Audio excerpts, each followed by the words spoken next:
same web dev project team? Yeah, we were in the team, but he, I think, was on a different part of the website, Okay. like checkout. What? Go ahead. I was more mammal at the time, which is my account, my list, and doing a lot more of the homepage stuff. Okay. Where did you sit in relation to Ross? I sit right behind him. All right. Did you get to know him pretty well? Yeah, I work, yes. Let's talk a little bit about Ross's personality. Did you have sufficient opportunity to interact with Ross and learn about Ross and kind of get to know him? Yeah, every day. So we'll, during the day, we'll talk about, stuff that's going on during the day, sports, just any coworker type topics. Was Ross big into sports?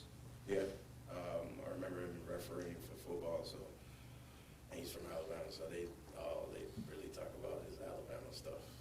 So. All right. And did you start working with Ross? Do you remember working with Ross before Cooper was born? Yeah.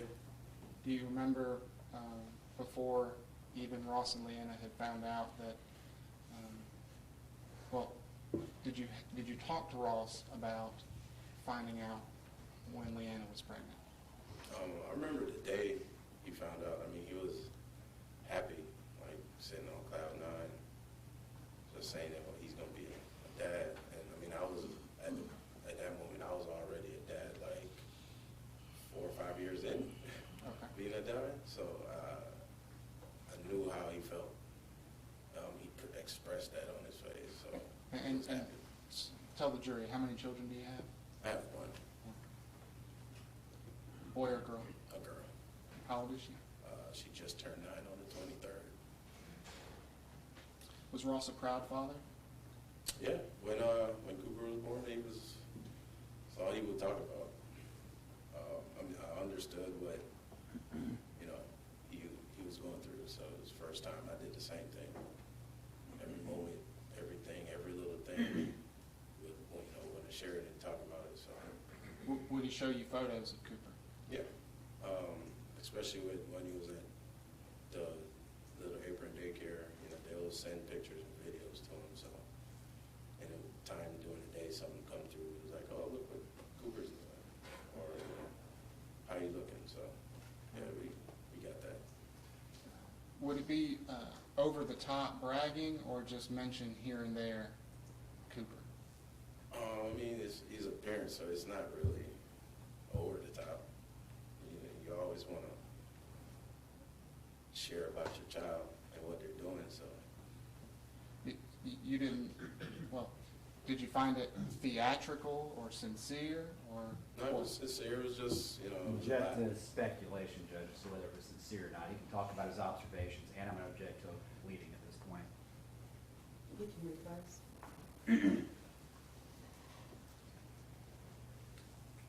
Did it appear to you that Ross was faking it? No.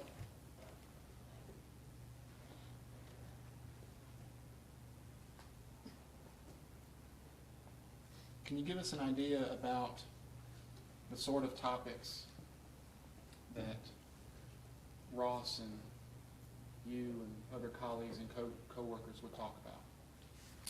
Sports.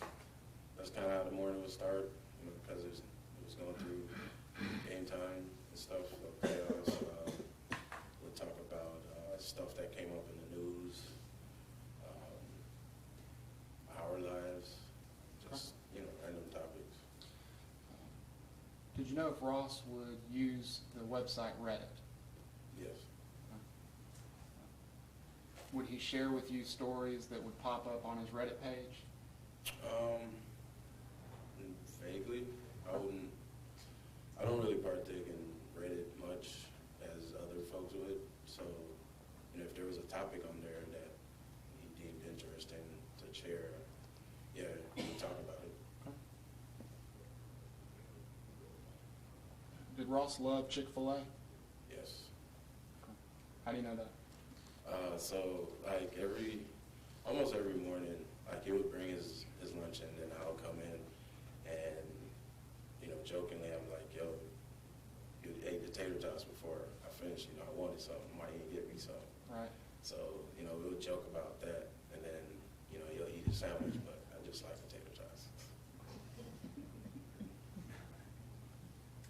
Was Ross a conversation bomber, fact checker type? Yeah, like we'll have conversations that like me and another coworker would have. Sometime during that conversation, if he overheard stuff that he would, felt like he might need to put his 2 cents in, he'll come in and say something, and we're just left there to pick up the conversation and go back to talking about it.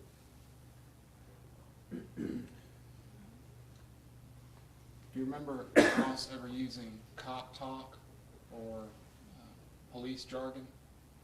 Yeah, he did a lot of like the code for certain things that cops would go through to describe the situation.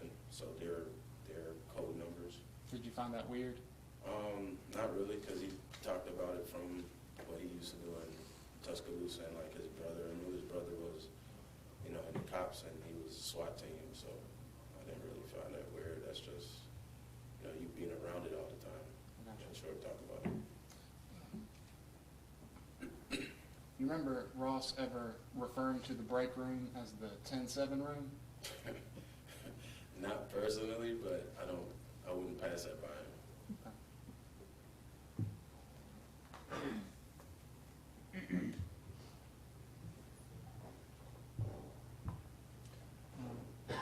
On the day of Cooper's passing, on June the 18th, did you see Ross that day? Yeah, saw him that day. There was nothing about him that stuck out.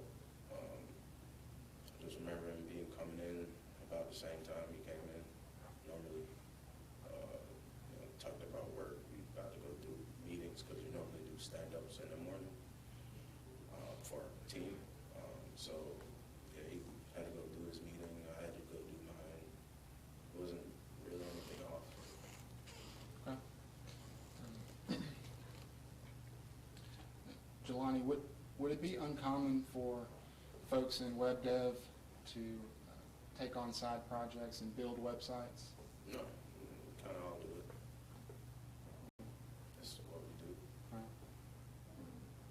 Would it be uncommon for y'all to use Google Chrome as your primary browser to do your web dev work?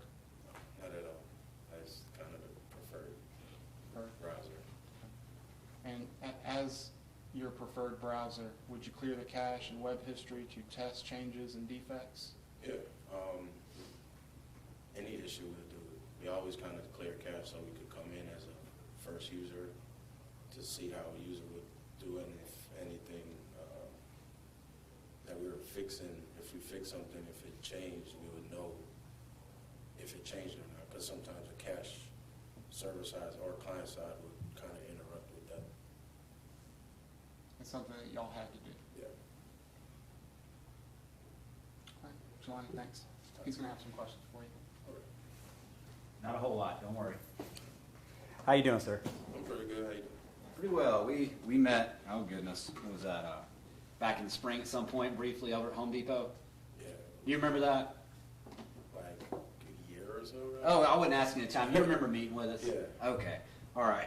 And just briefly, you talked about, you said the defendant would actually show you emails and things like that with his son's photograph. I guess they'd send emails from the daycare? Yeah. Okay, so he would keep track of those and show them to you, pictures of his son would pop Yeah, up. show everybody that's like around there.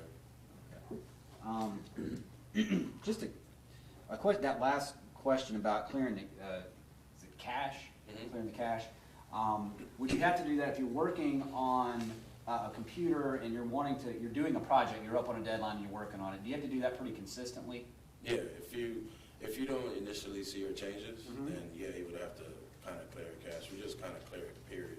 So if you're doing it for that purpose, you'd be doing it, let's say if you're working on a project June 17th, and you got to try to get it done by that day, you're going to be trying to clear your cache if that's why you're doing it, right? Like on that day or when Yeah. you start it up? Yeah. Okay. If it was for that purpose, it wouldn't have been like 11 days before that. I mean, you could have cleared it 11 days before that also. Right. You could have, but if the purpose is trying to keep up with a project, it'd have been, if you're doing it for that purpose, you'd have done it that day you're working on it, right? if we were working on it, yeah. Okay. Excuse me. You all right? We're good. All right. And he didn't seem stressed or anything that day. Everything seemed normal, right? To me, yeah.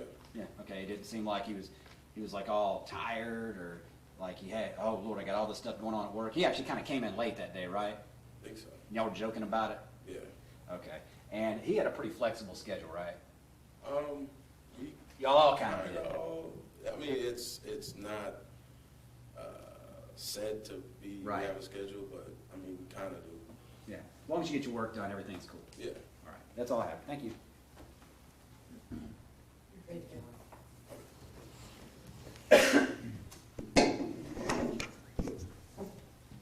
It's calls Angie Bond.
Hey, good afternoon, Angie. Please introduce yourself to these folks My name's Angie Bond, and go ahead and spell your name if you don't mind. ANGIEBOND. Okay.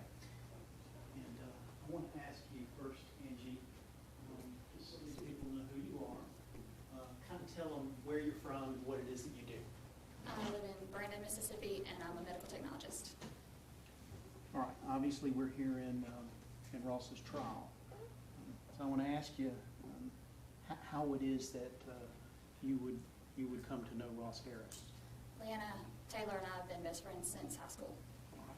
And if you would, tell the jury a little bit about sort of the time frame when you would have met Ross through Leanna and how that came about. I met Ross, I believe it was the summer of 2004. She came to see me and brought him, they were dating at the time, and she wanted me to meet her boyfriend. Okay. And was that in Mississippi? Yes. And they ended up getting married. Yes. And were you in the wedding? Yes. When was that? In 2006. All right. After they got married, were you still living in Mississippi? Yes. Where were they? In Tuscaloosa. All right. And did there come a time when they moved from Tuscaloosa to Marietta? Yes. All right. So during this time period, after they got married in 2006, did you continue to be Leanna's best friend? Yes. And did you have opportunity over those years to be around Ross and Leanna together in various places? Yes. And did you continue to communicate with Leanna by phone or text or stay in touch the way friends do? Yes. All right. Want to jump all the way ahead to when Leanna got pregnant. Tell the folks what you know, if anything, about her ability to get pregnancy and that sort of time period in their relationship. She really wanted to have a baby. It took her longer than she wanted to. She got really anxious about it because she just really wanted to have a baby. Okay. And do you have any knowledge of if Ross wanted a child as well? Yes. Okay, he did. Yes. All right. Is it a fair statement to say that they were an excited, expecting couple? Yes. You're still living in Mississippi, and they're living in Tuscaloosa? Yes. Okay. let's jump ahead then to when Cooper's born. This would have been August of 2012, correct? Yes. What I want to talk to you about is whether over the next 20-something months, if you continue to have an opportunity to be around Ross and Leanna, so you could observe what kind of parent, what kind of father that Ross was, and sort of the nature of the relationship between Ross and Cooper. I went and visited them in Marietta, and they also came to visit me in Mississippi. We were from the same hometown, Leanna and I, so some weekends, holidays, I would see them in Demopolis. Okay. So Ross and Leanna would actually drive out to Mississippi. Would they stay with you? Yes, they did. And you met with me a couple of days ago, and we looked at some pictures. Do you remember that? Yes. Do you remember seeing a picture of Ross and Cooper in a park? Yes. All right. Now we've shown some pictures to the jury. There's one of those picture of them in Mississippi visiting you. Yes. All right. Okay, so you told us you also went to Marietta. Yes. Tell us about that. It's usually a weekend. I believe it was a Thursday through Sunday night or Monday morning. Just went for the weekend to see Leanna. We went to the Georgia Aquarium. It was really crowded that day, so we didn't have the best time. We went to the varsity, and this was Leanna and Ross and Cooper as well. Leanna and I did want to spend a little bit of time together since we're best friends. We don't get to see each other very often, so Ross, we were going to go to a movie while Cooper was at daycare, and we got the movie time wrong. So Leanna ended up having to call Ross and say, "Hey, can you pick up Cooper? Sorry, we got the movie time wrong." And he was very willing to do that so that we could spend some time together. And during the time you spent with them in Marietta, did you have a chance to kind of see Ross and Cooper together there in the home, and how they were as father and son? He played with them all the time. He did the not so fun parenting things like changing diapers and bathing, and he enjoyed those things. He got on the floor and played with him.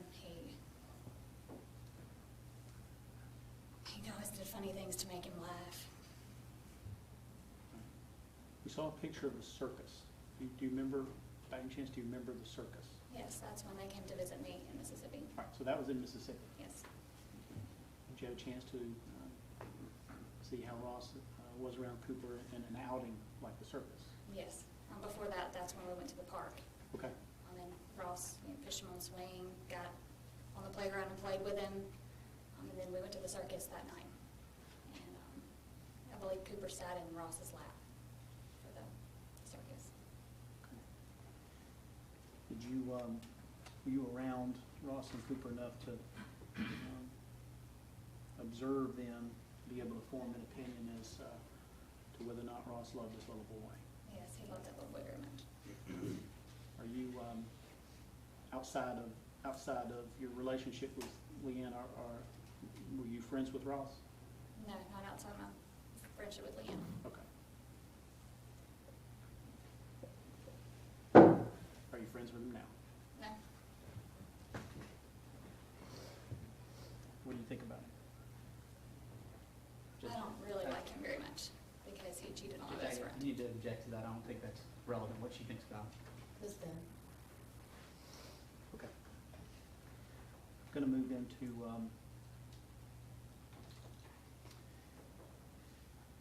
into some other things about Ross. Just generally, you've known him for almost a decade, I guess, at this point. Yes. And you and I have spoken on a couple of occasions about Ross. Is that fair to say? Yes. And have I asked you to kind of tell me a little bit about what you observed in his personality, what kind of guy he was, I guess? Yes. Can you share with the jury sort of his personality traits that were unique and that you observed? When I first met Ross, when Leanna brought him to meet me, the first thing out of his mouth was, "I'm crazy about her and I'm going to marry her." And I remember thinking, yeah, we'll see about that. He, everything I said, he knew more about it. He had a bigger, better story, and I kind of thought he was obnoxious. But as I got to know him, I realized that's just who he is. He's not trying to make me look bad or anything. It's just he knows a lot of stuff. Over the years, spending time with him, he was always on his phone, always, whenever we would go out, to eat with him and Leanna. If he would hear a conversation, overhear a conversation, people he didn't even know, he would pull out his phone to see what they were talking about, and then he would tell us what they were talking about. He was very friendly. He would always speak to people when we were at the grocery store, in line, talk to the cashier. He was just very, very friendly, very chatty. He had a bad habit of saying things at the wrong time. What do you mean? Well, for example, the first time I talked with him after he was arrested, I got on the phone with him and he Judge, I'm going to said, object to hearsay, self-serving statement of the defendant. This time.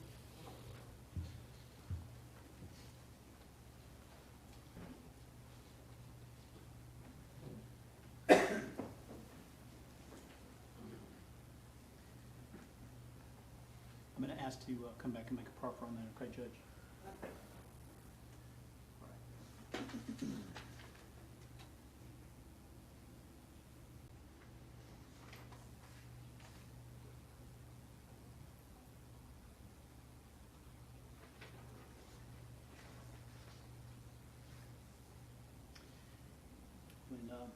When Cooper died in June of 2014, where were you at the time?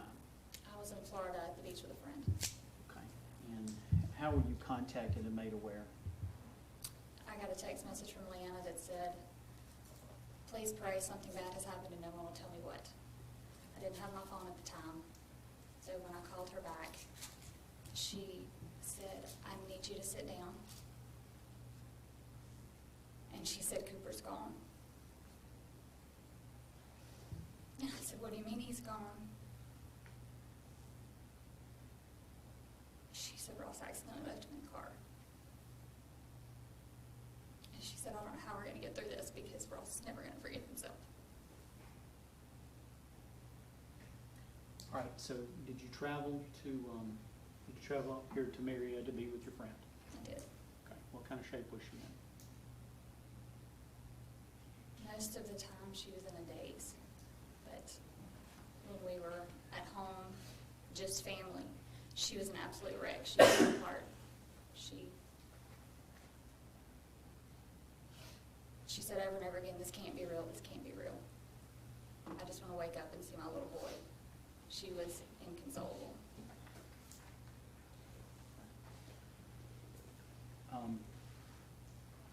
And we've heard a little bit about something that happened later in June. Did you actually come back out to Marietta to be with Leanna a few Yes, weeks later? I did. Do you remember what time frame that was? Cooper's funeral was, I believe, on Saturday. And then I came back to Marietta that Monday. Okay. And was Leanna okay? No. No. I was at the probable cause hearing with her, and as soon as we left the courtroom, we got in the elevator and she just fell apart. She is very much so a private person. She doesn't like to be the center of attention. She likes to, her default mode is to take care of everyone else. And when she's by herself or with close family and friends, that's when she actually falls apart, allows herself to feel. And she did a lot of that those 2 weeks when I was with her. All right.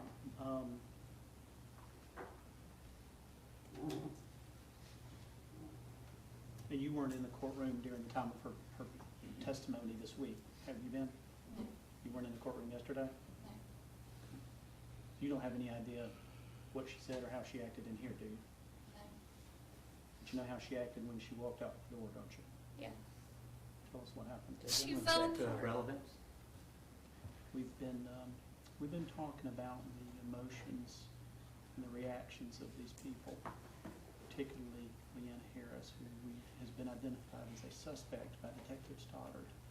They've indicated that her behavior is Judge, suspicious. I object to the speaking objection when you take something up. I said we approach.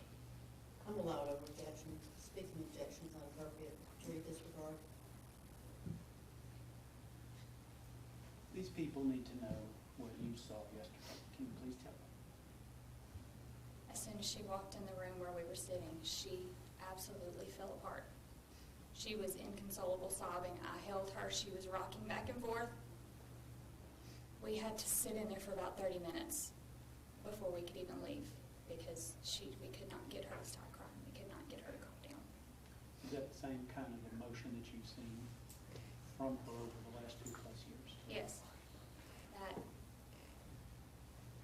she doesn't show it very often, and when she does, it's really hard. Really, really hard to watch.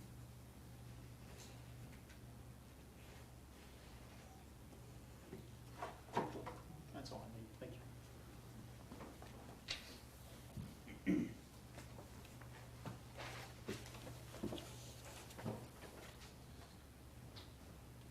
Ms. Baum, my name is Jesse Evans. I'm one of the two prosecutors that called you several weeks ago. We spoke on the phone very briefly. I think you said you're at a baseball game. Is that correct? Or going I was to a in baseball? between, yes. I had a lot of family in my house. Okay.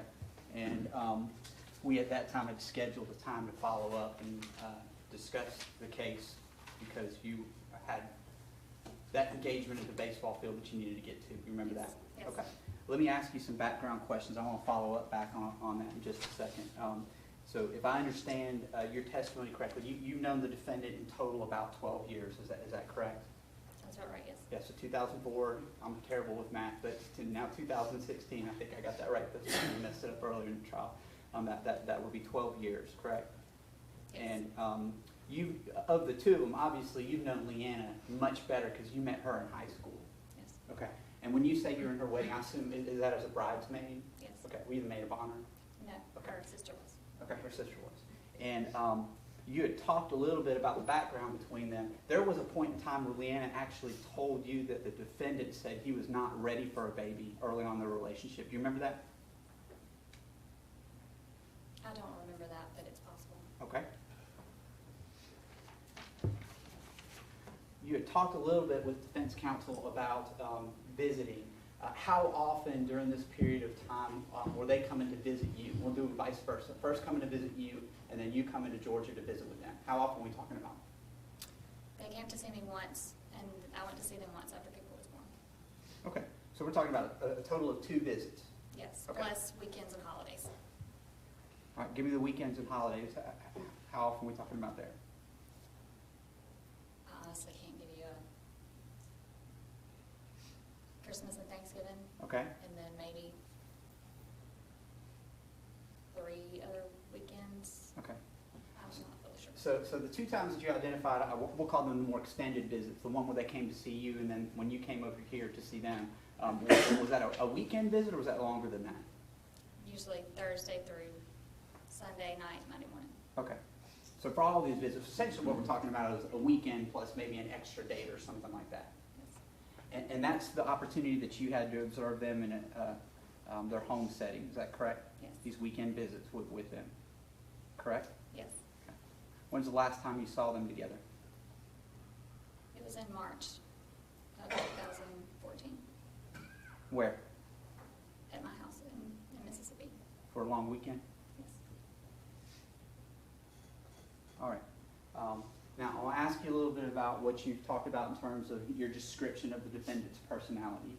You would agree that your description that you gave is based on your personal observations, correct? Yes. That in addition to what happened to have been revealed to you by the defendant, correct? Yes. I mean, as humans, when we make assessments of somebody's personality, it has to be based on the combination of those 2 things. Would you agree?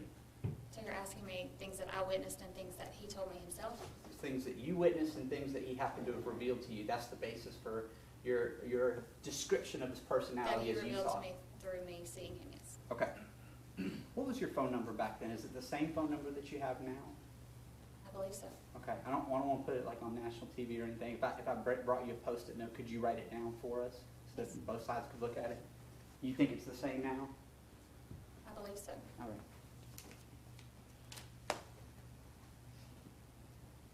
I'm trying to do this to kind of respect your privacy. I think it's the same number that I called you on, but I just want to make sure.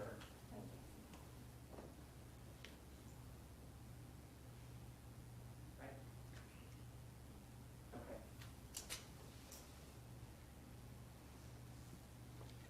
Ms. Kilgore, I think that's the one you provided to us.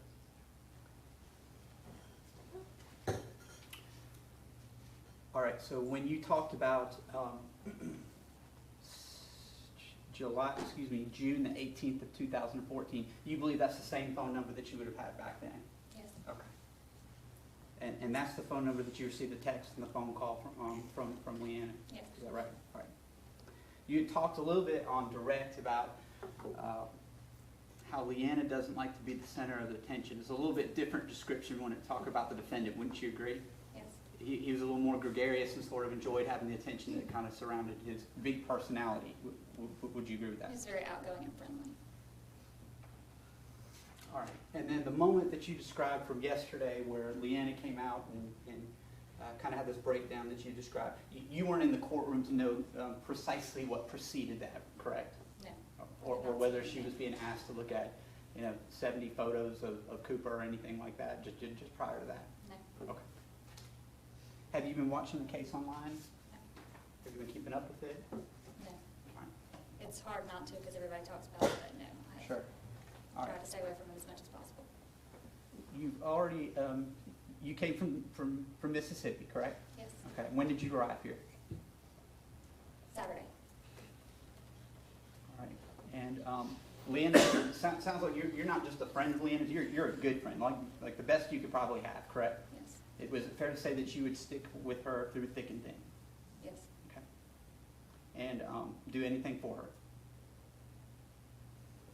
I want to ask you about your contact with her since this happened. How often are you in contact with her, would you say? Is it a daily thing? Is it a weekly thing? Right after the accident, it was every day. Okay. Every day. And then I want to ask you about your contact with the defendant. Since this happened, what contact have you had with him? Only when I was with Leanna and they were talking on the phone.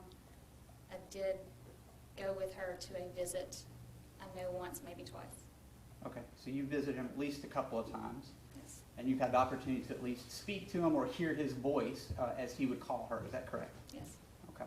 And fair to say, Leanna, initially stayed kind of in a support role for him. It wasn't up until recently, as we heard that she divorced him. Is that correct?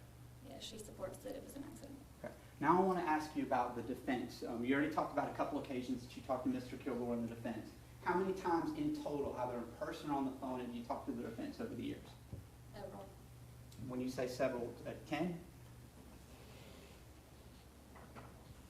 7, Okay. 7, 8 maybe. How about just since you've been down here, how many opportunities have you had to meet with Mr. Kilgore prior to your testimony today? We met with them on Sunday. Okay, met Sunday, and of course, you would have talked to them today too when you arrived, correct? Yes, yes. So at least 2 occasions, just since you've been here. Are you including those in the 7 that you spoke with them? No. So it's 7 plus those, so we're up to maybe 9 or 10 times in total that you've talked to them through the years. Is that That's fair to all say? right. Yes. Okay. Now, we were provided summaries of some of the interviews in this case. Were you interviewed by an investigator? No. Okay. You weren't interviewed by the defense's investigator, TJ, or anyone like that? No. Okay. Do you know if it was recorded? We've been given copies of stuff. I don't have a copy of any statement that you gave to them, is why I'm asking. No, nothing was recorded Okay. to my knowledge. Now, I'm not trying to be overly critical when I ask you this point, but I need to get back to what we had talked about.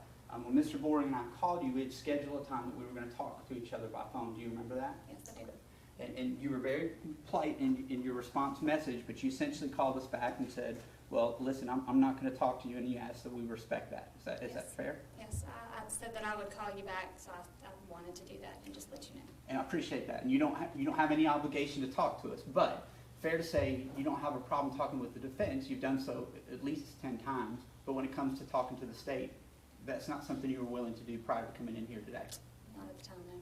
All right. Well, I want to talk a little bit about what Leanna has shared in terms of her relationship with the defendant.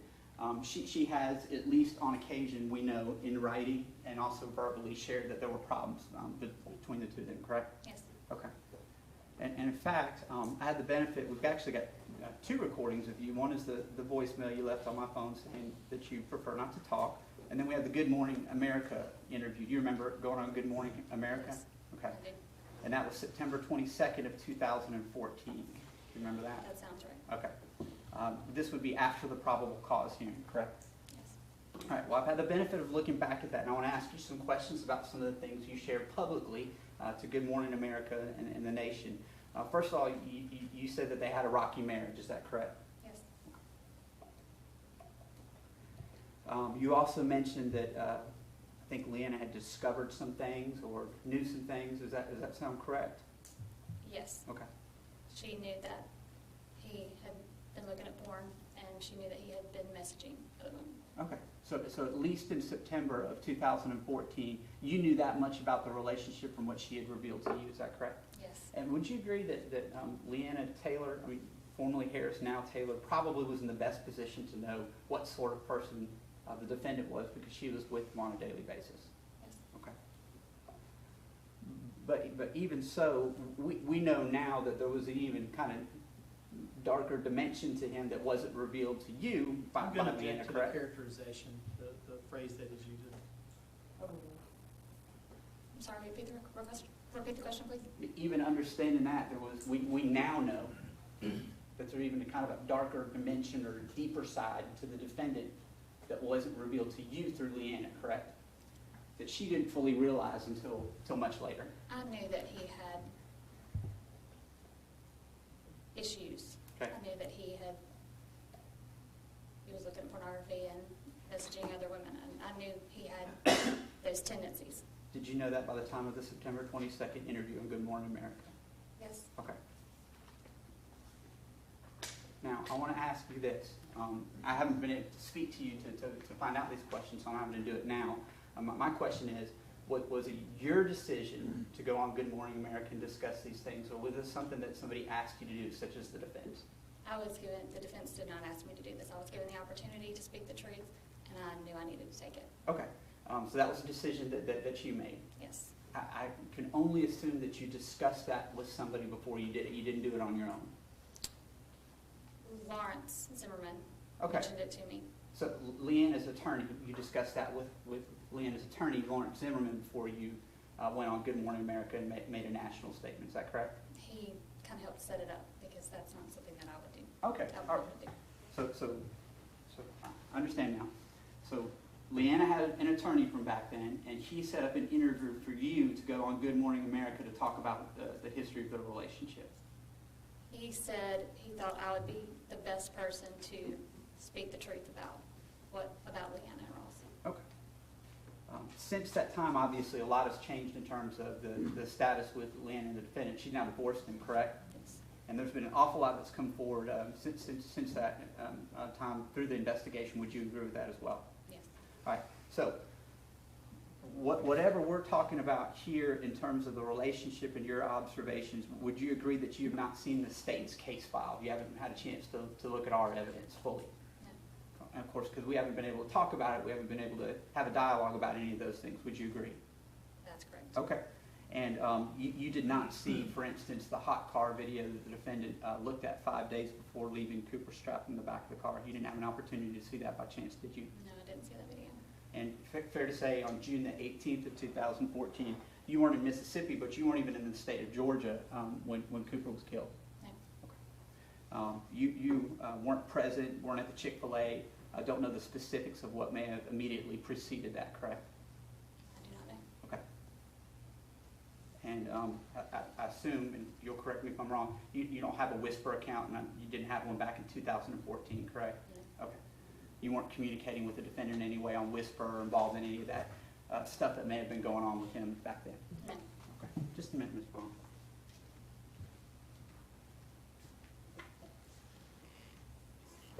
Oh, yeah, was Leanna present with you when you spoke to Mr. Zimmerman? She was not with me at the time when I spoke with him, no. Okay. Did you do that on the phone, or did you do that in person? I was in Marietta with her, but she was not actually present during the conversation. Okay. I'm sorry. Do you know where she was? Yes, Okay, where was she? she was in a different meeting. She had an appointment that she was, Was she meeting with the defense attorneys? no. Okay. Describe the full circumstances then. I mean, how did you even know to go speak to her attorney about that? I didn't go speak to him. He was meeting with her, and then she had her appointment, and I was waiting on her. And before he left, we were just kind of talking, and I told him how angry I was at the allegations and the lies that were being said about my best friend. Okay. And that's I was when, very, very angry, and I wished that someone would tell the truth. And that's when he mentioned to me, well, you know, Good Morning America has been contacting me, but I think you would be the best person to speak out for her because you know the truth. okay. And thereafter he set that up for you? Yes. Yeah.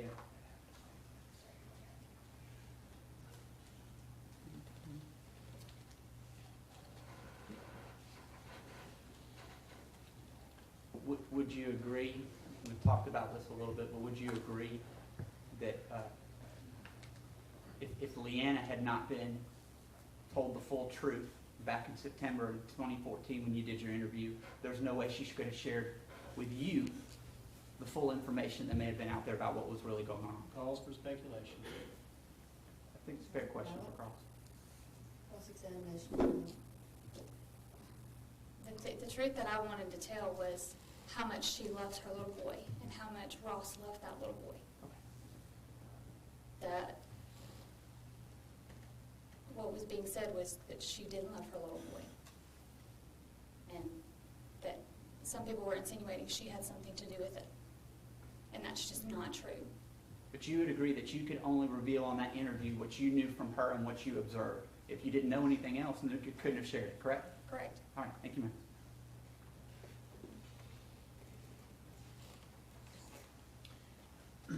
The Good Morning America, when was that? Remember? It was after the probable cause hearing. I honestly can't remember the date. He mentioned it, but I don't remember the actual date. Do you know if you had even met me at the time you went on Good Morning No. America? How much longer after Good Morning America did you even meet me? At least several months, maybe more, I would say. Okay. And we never even talked on the phone before, had we? No. How much did you get paid for Good Morning America? They offered me $1,000, but I didn't take it because I was there to tell the truth, not make money.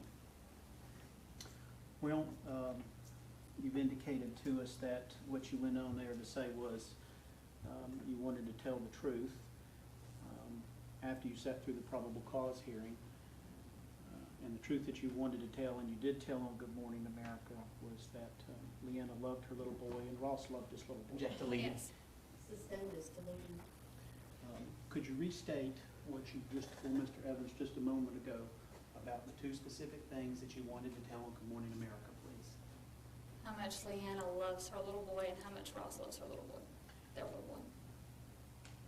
Whatever you may have learned between now and then, does it change those two facts? No. No. Oh. Why is it you didn't want to talk to the state when they called to set up a meeting with you? Since I couldn't talk to them at the time, I had 24 hours to really think about it, and I thought about the past 2 years. And I just decided I didn't want to talk to him because I just didn't trust him. Thank you.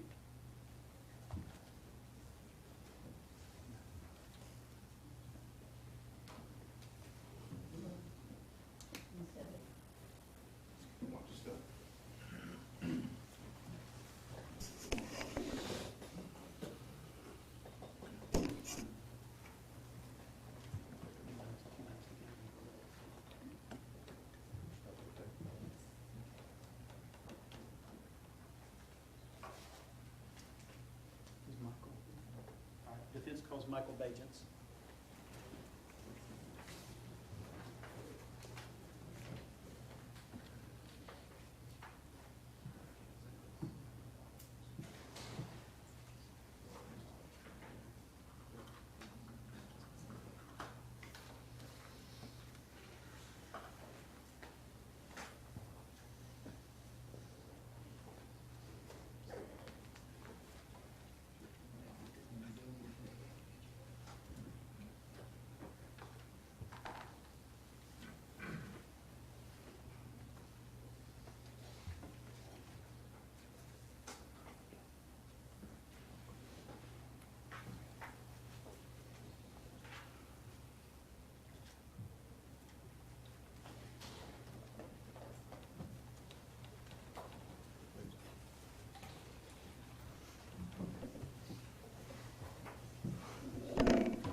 Hey, Michael, you doing okay? I am. All right. I want you to tell these folks who you are and what your relationship is to Ross. My name's Michael Bajents. Ross is my brother. Okay. Tell these people what it is that you do for a living and where you live.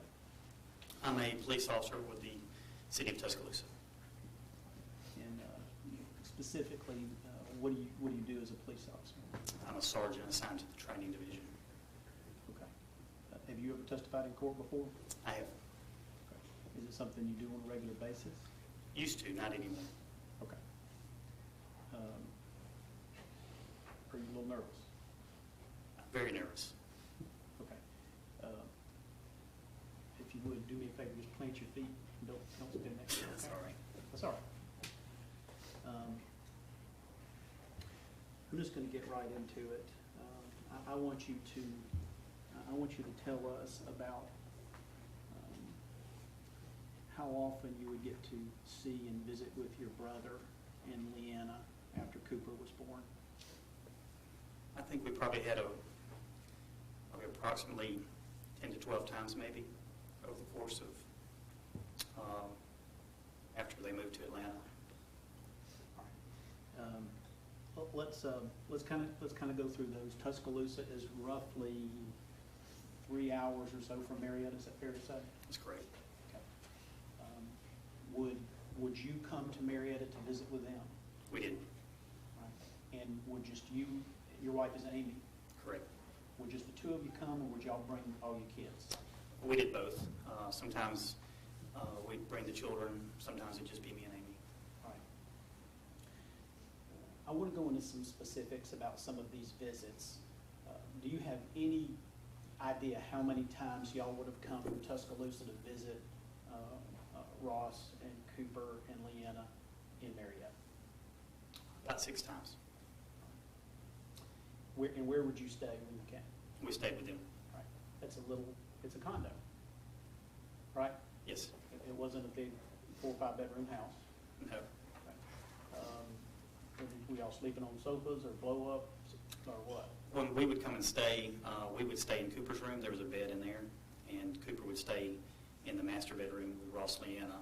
And then the kids, when they would come, they would sleep on blow-up mattresses and the couch in the living room. All right. And over these 6 or so visits that y'all made to Marietta, what kind of things would y'all do? We took in a Braves game. We went to dinner. Went to took the kids to different things like the Lego Land or something. Just family stuff. We went to Piedmont Park. Just stuff like that. All right. Well, and we've heard a little bit about Piedmont Park. Did you go there on multiple occasions? I think we went there twice. All right. And when you would do outings such as Piedmont Park, would the kids go? Would Cooper go as well? He did. One instance, it was just all of us in Cooper. Our kids didn't come that time. And the other instance was the whole family. When you stay in somebody's home, as opposed to everybody getting motel rooms and just meeting up,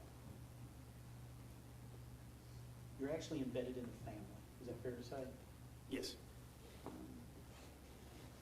You're there when people have breakfast, yes, when you watch the news at the end of the day and get ready to turn in. You basically are with them all the time. that's correct.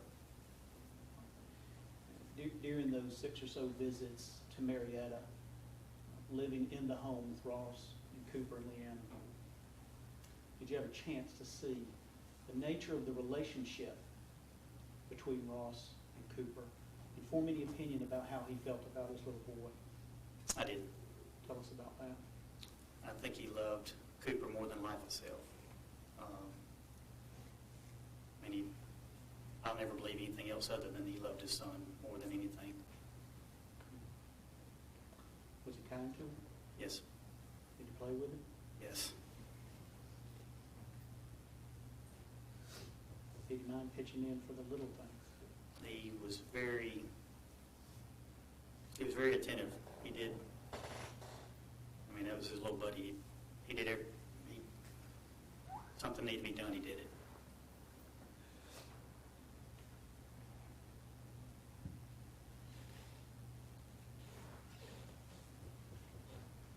Did he ever bring Cooper to see you in Tuscaloosa?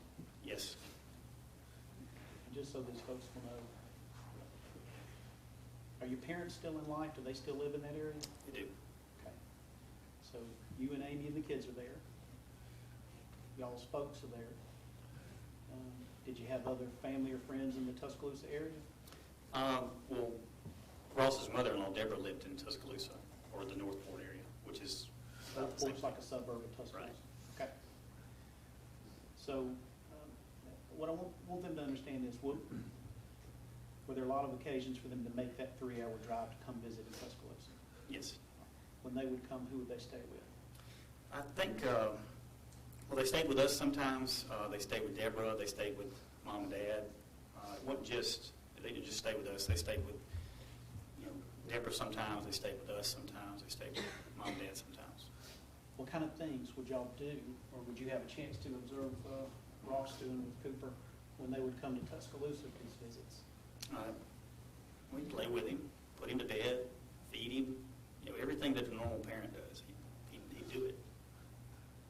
You said you got 4 kids, I do. and so you know a little bit about raising kids. Just a little bit.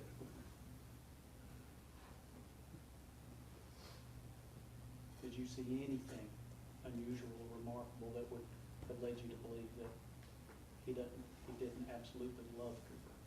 Never.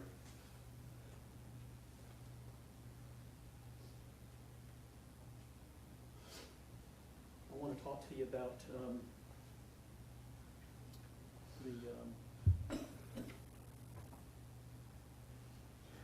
beach trip in end of 2000, the end of May 2014. Tell us about how that beach trip came about. Well, a few times a year we go to Fort Walton, family beach trip type thing, and Ross and Leanna and Cooper came on this one. We all stayed together in the house. Whose house is it? It's actually my mother-in-law's house. Okay. But we do it as a family thing each year. A lot of us get together, parents, in-laws, everybody, and have a family beach trip. And did you get a chance? Of course, we now know that this was less than 3 weeks before Cooper died. So did you have a chance to see how Ross was in those final weeks before Cooper's death, how he was with his little boy? Yes. Tell us about that. Well, I remember one thing in particular on the beach. We had this, we've never set a tent up on the beach before, but Ross brought a tent to set up, and he had one of those little bitty kiddie pools, and he went and got ocean water, put it in that pool, and then put the tent up over the pool so Cooper wouldn't get burned up, and that's where he played, and Ross was right there the whole time. Did they seem to enjoy each other's company? Yes. Cooper have a good time at the beach? Yes, he did.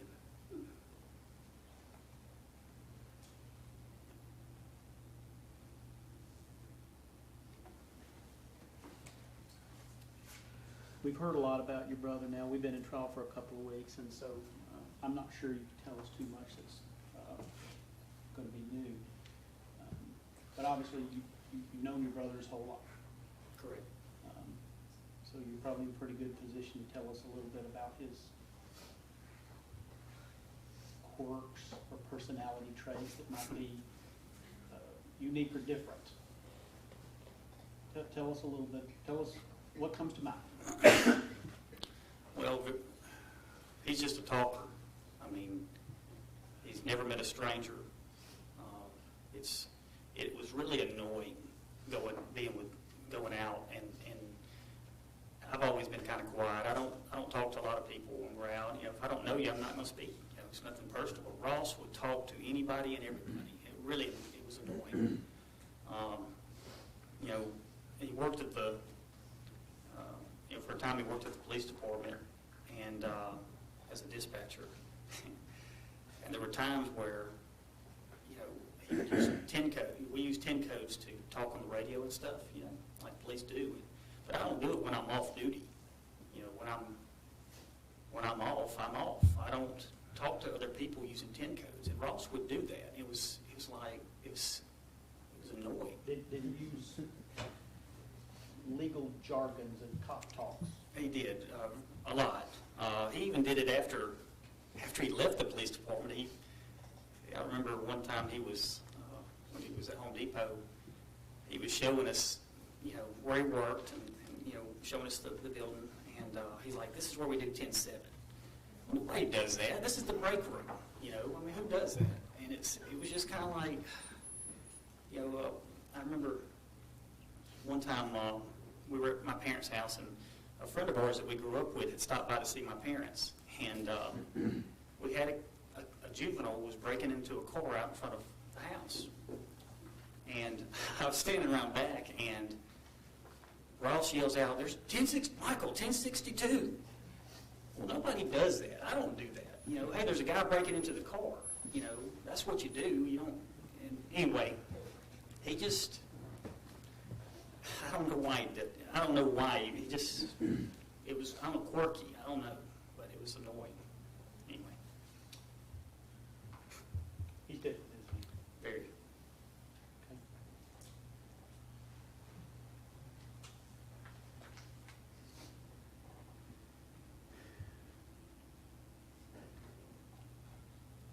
We've heard a little bit during this trial about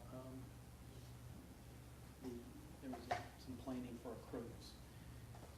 And your name and Amy's name has come up for that topic. I want you to set the record straight with these folks and tell them about the whole planning of the cruise, please.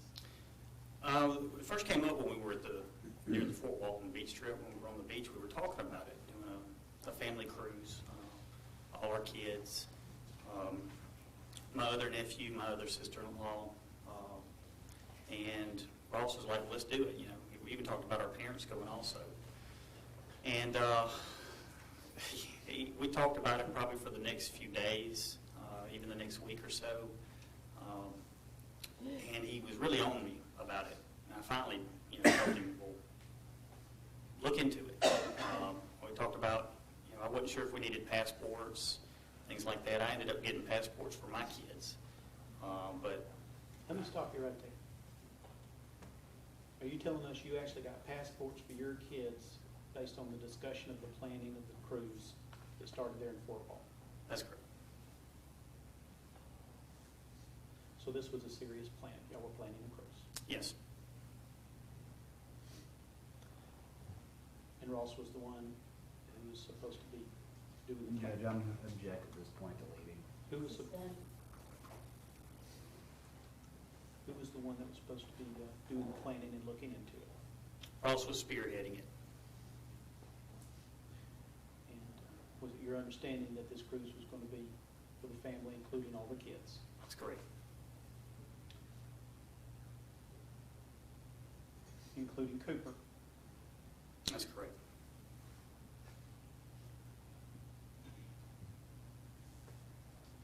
Did you have some group texts with Ross and your wife and Leanna about this? I know that Ross texted about it. I don't remember, I'm not a big texter. I don't remember, I remember having phone conversations with him, but I don't remember a specific text off the top of my head.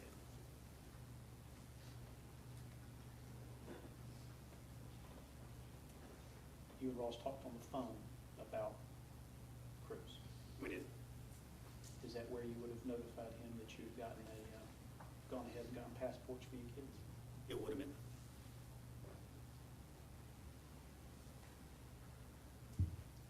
And whatever efforts, if any, Ross made in the days after there to start looking into a cruise or Googling cruise lines or contacting an agent, do you have any knowledge of that? I don't recall. I know I told him that we were looking into Carnival. You know, let's do Carnival because it was more family oriented. There's a boat with a bunch of slides on it. We thought the kids would like that type of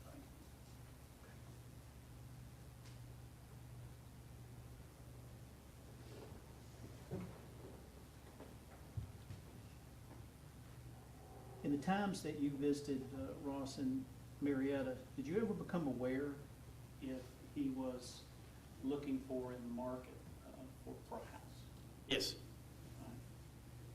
What, if anything, do you remember about that? He specifically, I believe he said something along the lines of their lease was coming up, or it was, you know, they were starting to think about the future for like Cooper's schooling. He talked about, you know, wanting a house with a big backyard, you know, good school zone. Everything revolved around Cooper. You know, there was one time we went riding around on one of the visits. He drove us around in areas that they were looking at, and I remember thinking, well, you know, that's great, but you know, let's go where we're going type thing. He was, but everything revolved around Cooper. He was focused on, you know, houses that would had good school zones. Period.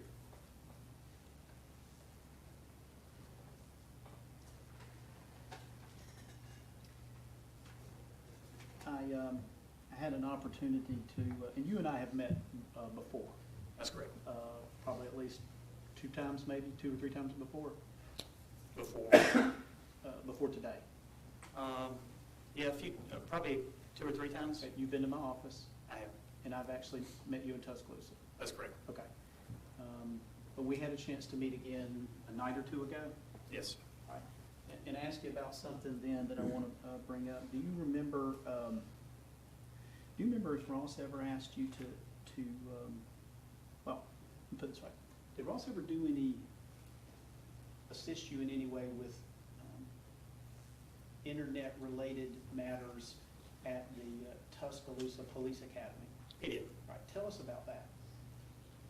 I teach recruits, and I needed some video pulled for a lesson guide. So I asked Ross I'd send him an email, or I'd talk to him on the phone about a specific video that I needed pulled off the computer so I could embed it into a lesson guide, because at the time I had no clue how to do any of that. And you know, we talked back and forth through email or through phone to get him to pull video for me. And did he help you with those kinds of things? He did. And by any chance, do you remember kind of what the nature of some of those videos or video clips were? All of them had to probably do with officer survival, like police officers being shot, being involved in shootings, you know, things of that nature, vehicle pursuits. And did he get those together and send them to you or link them to you? He did. Upload them, whatever, as you asked him to do? That's correct, he did.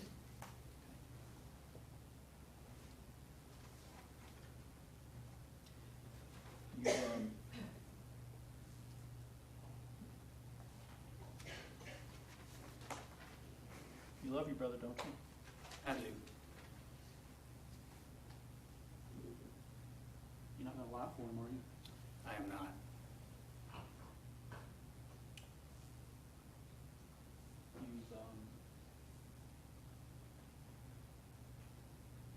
been made aware of a lot of things that he's done.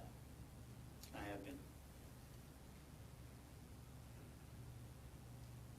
Are you ashamed of him? I'm very ashamed of the things that he has done.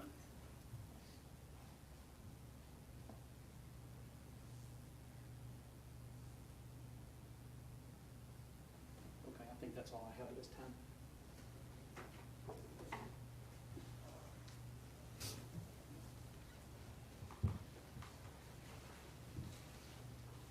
Good afternoon, sir.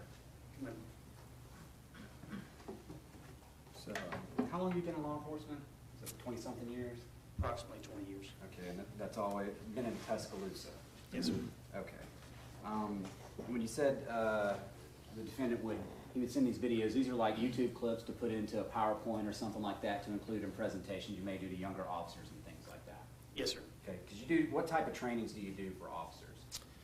I Has it teach. been kind of something all over the place over the years, different topics? It is. I teach a bunch of different topics. Okay. And have you ever done child crimes or homicide or anything like that? I have not. Okay. But you've been in law enforcement most of your professional career, I would assume. You look like, if you've been in law enforcement 20 some odd years, it's probably been your entire professional career, correct? It has been. Okay. All right. You were talking about looking for houses and riding around with him. When was that visit? I do not recall the date, but it was a visit where it would have been just Amy and I believe. I don't believe the children, our kids were with us. Okay. Would that have been sometime before the Memorial Day vacation to the beach? Oh, yes. Okay, it was well before that. Yes. And were you aware that the defendant, that your brother basically had decided they were not going to be buying a house anytime soon, as into June of 2014? I was not aware of that.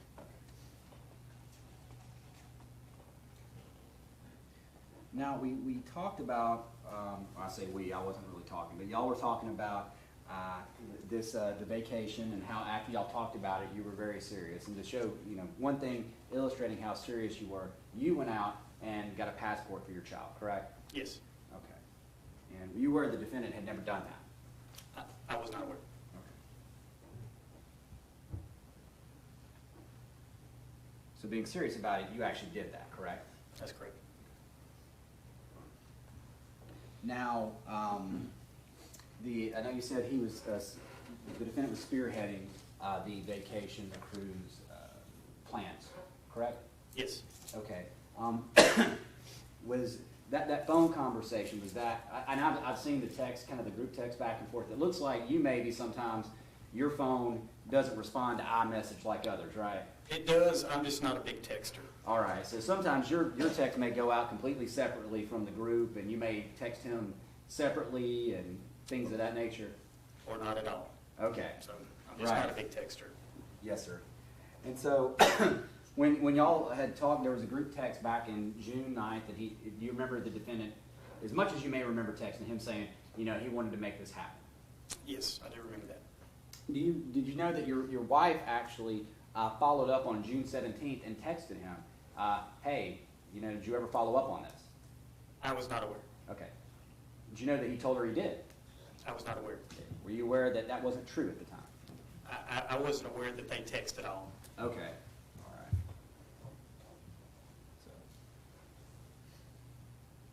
So you're not aware that the defendant had not done anything up to that point?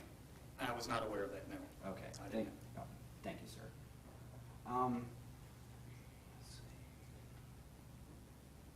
Let's see.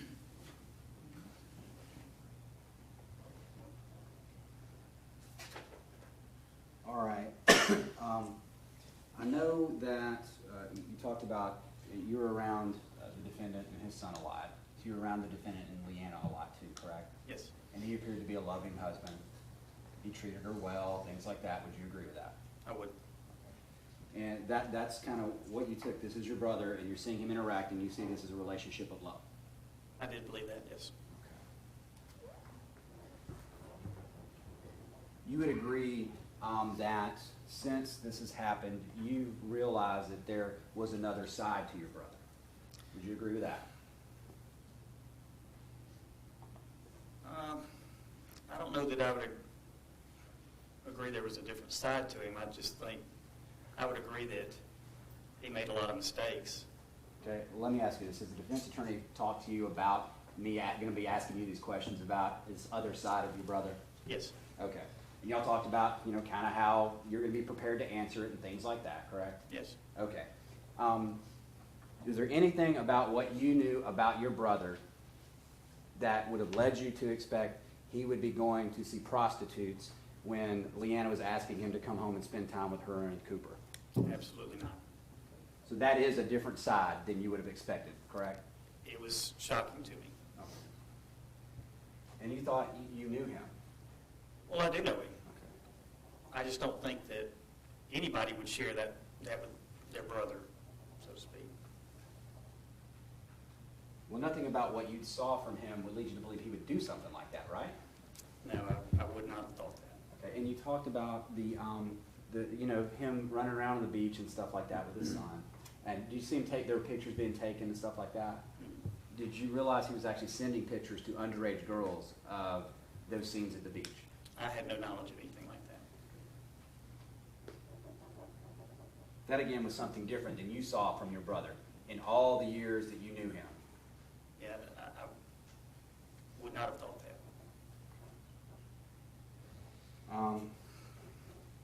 You would agree, being in law enforcement, as a law enforcement officer, a lot of times in your job, you come across people who portray themselves in one light, or somebody you think is a great person, yet they still commit horrible acts. You would agree with that? Sometimes, yes. You'd agree sometimes even people who may love or appear to love somebody, they may still commit a crime and may still actually kill them, even though they purport to or actually do love them. That's possible, yes.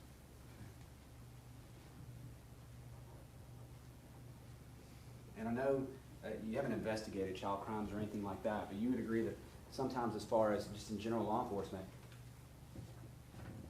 it may be the last person you expect who is somebody who violates a child or commits a crime. That's true. Thank you, sir. That's all I have.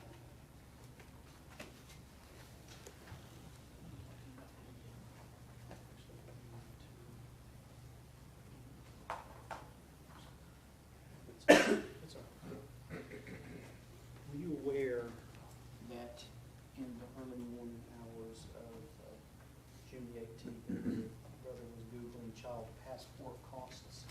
I was not. And were you aware that after receiving an email from your wife, that on June the 17th, the day before Cooper died, Ross sent a lengthy email to a travel agent asking her to put together some information for this cruise that y'all have been talking about? I was not. Nothing further, Judge.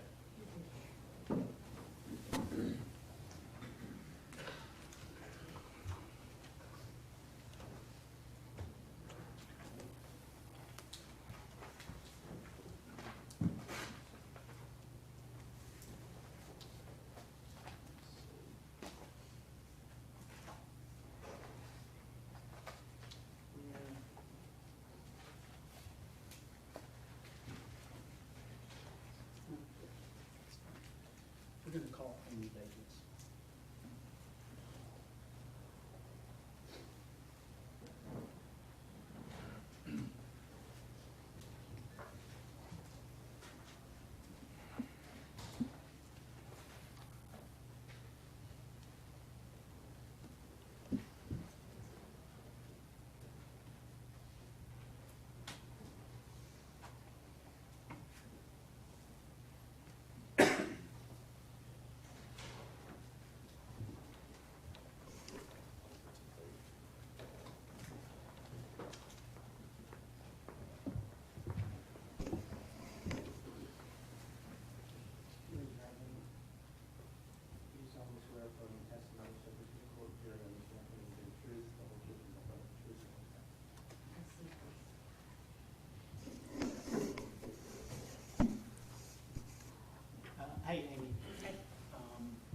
over a few things, a lot of which we heard from your husband, but want to talk about in particular times after Cooper was born that y'all would have had a chance to visit with Leanna and Ross and Cooper. So if you could give us an idea about whether or not you would have had a chance to come to Marietta to visit with them, or they would have had a chance to come to Tuscaloosa to visit with y'all. Yes, both. You mean after they moved to Marietta? Right. Both. We visited very often. We went to their home and stayed with them numerous times, at least probably 5 or 6 times. And they also came home to Tuscaloosa to visit. They stayed at our house probably 2 or 3 times, them as well as Cooper, and just back and forth numerous times to visit. Right. What about holidays? Thanksgiving, Christmas, during those times they came home to visit. You didn't live in the same town, but if we understand correctly, and what your husband told us, y'all spent a lot of time together. We did. Did you in fact have a lot of opportunity to see kind of the nature of the relationship between Ross and Cooper? Yes. Tell the jury about that. Ross was a very loving dad. He loved Cooper, bragged on Cooper, just attentive, played with him a lot, just a very good dad in my opinion. Okay. What about outside the house when y'all would like go to Piedmont Park or go on an outing? Did you have a chance to kind of see how they interacted with each other? Yes, when we visited, Cooper was always with us. We went to the park, took Cooper in the stroller. He was always, strolling him, carrying him around, would get ice cream and just very attentive and loving. Sometimes doing the big things, like getting ice cream, those are the fun things. Those aren't hard. What about the small things, the changing the bedtime, feeding, and the more administrative duties of parenting? Did you have a chance to see Ross, if he would help out with those matters as well? Yeah, he always helped out with, bedtime, feeding. Leanna and Ross were both very hands-on parents and seemed to, both take on those responsibilities together. And Ross was a very hands-on dad. They shared in taking care of him, shared in, all of those things together, always, as far as I witnessed. And would you actually bring your kids out to visit in Marietta as well? Yes, we brought our kids on a couple of different occasions. We have 4, so the accommodations in a 2-bedroom are a little tight, but we did bring them a couple of different occasions. We've heard a little bit about Ross's personality traits, and if you could, just real quickly kind of go over some of the quirks or unique things about Ross's personality that you've noticed over the years. Ross is a talker. He likes to, he has a lot of knowledge. He has a lot of facts. You don't want to play Ross in Trivial Pursuit. He knows a lot of things. He's going to insert himself in conversations. He's a talker. He likes to talk. Likes to look things up. Likes to know the answer. If you have a question about anything, if he doesn't know the answer, he's going to find the answer right then. Sometimes over the top. Sometimes, just he's going to find the answer. Can you get on your nerves? Not all the time. Sometimes, not all the time. Okay. What about in public? Have you ever had a with other people in public, either at church or restaurants or whatnot? Absolutely, never meets a stranger. If you walk into a room, 9 times out of 10, he's going to know somebody. At a restaurant, at a ball game, at a church event, he's going to have gone to school with them at some point, whether it's high school, middle school, college. He's going to know somebody there from something he's done in the past. So never meets a stranger, and if he doesn't know them, he's going to quickly get to know them and call them by their first name, and we'll know them from that point on. So very friendly, very outgoing, you know.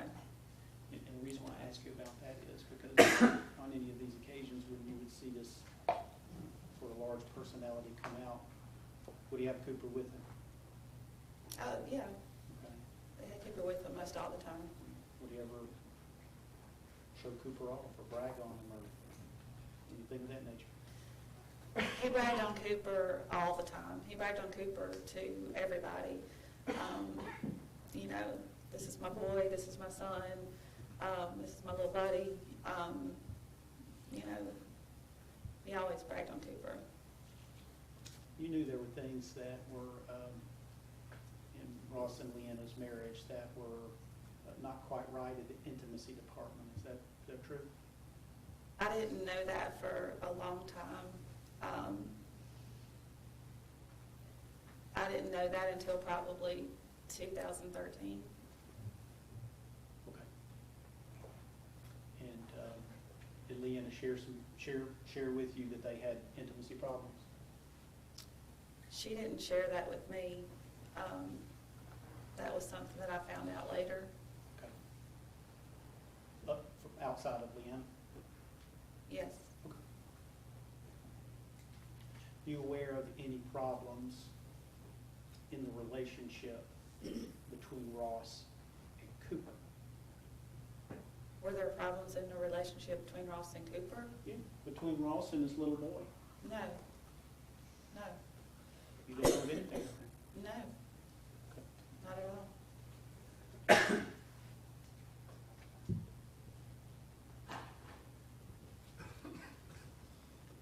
Tell us about the when the planning for the cruise started. We talked about wanting to take a family trip. We have a big family. Well, we have 4 kids, Michael and I do. And then we have, you know, Ross and Leanna and Cooper.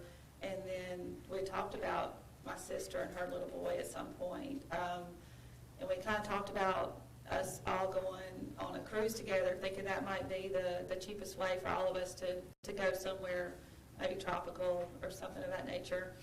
And in May of 2014, we had gone to Fort Walton Beach, Florida, all of us together to my parents' house in Florida. And that's when we really kind of got the ball rolling on let's really get this trip going. So that's when we, you know, tried to say let's get this planned out. Okay. And was Ross involved in those conversations about getting the trip started? He was. You know, we had talked about it a bit, and he was really instrumental in, you know, hey guys, let's really do this. And so that's when it started. Okay. And the cruise was to encompass all of y'all, including the kids? Yes. And do you have any recollection of emailing him on the 17th of June asking about if he'd done anything about contacting the travel agent? I don't remember it being exactly that day. Okay. I have since seen the transcript of that. But I do remember it being after we got back from that beach trip. The transcript of the email? Of the text message. I don't know if it was a text message or an email, but Okay. Is that something we showed you? Did I show you that? Okay. yes. And do you have any recollection of Ross emailing you back indicating, hey, he's checked with the travel agent, he's waiting to hear back? I know Ross and I talked about he was going to be the one to contact the travel agent because he had someone that he had a relationship with that was a travel agent. I did not have a travel agent that was a contact, so he was going to handle that. And do you have any idea if he'd actually talked to the travel agent at the time y'all were emailing? I believe he had mentioned that he was going to contact the travel agent, or that he had contacted the travel agent and was going to get prices. Okay. And did you learn, have you subsequently learned that whenever he did in fact email the travel agent asking about the very cruise that y'all were talking about planning those weeks in June? Yes.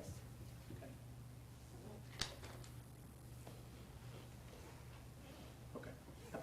I think that's all the questions I have. Thank you.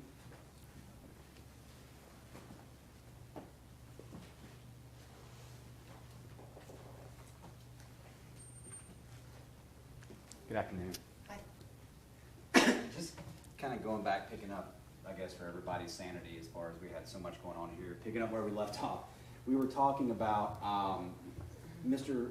Kilgore said, used the term email several times. You never communicated via email with the defendant about this, right? Wasn't it via text? About what? About the vacation, I'm sorry. I think that we did text message. We did text. Okay. And so when he says email, your memory is it was actually text messaging? It was correct? text. Okay. Just, let me ask you a couple of questions real quick. Do you remember back right before your vacation that you guys took Memorial Day weekend, like a week or two, talking back and forth via text with Leanna About what? about the vacation for Memorial Day? Do I remember that we? That y'all were texting Email back and forth or- about the details of how the vacation was going to go for Memorial Day weekend and things like that? I do not. Okay. Do you remember Leanna texting you and saying that, that the defendant wanted this to just be an adults only or adult vacation for Memorial Day? No, I don't.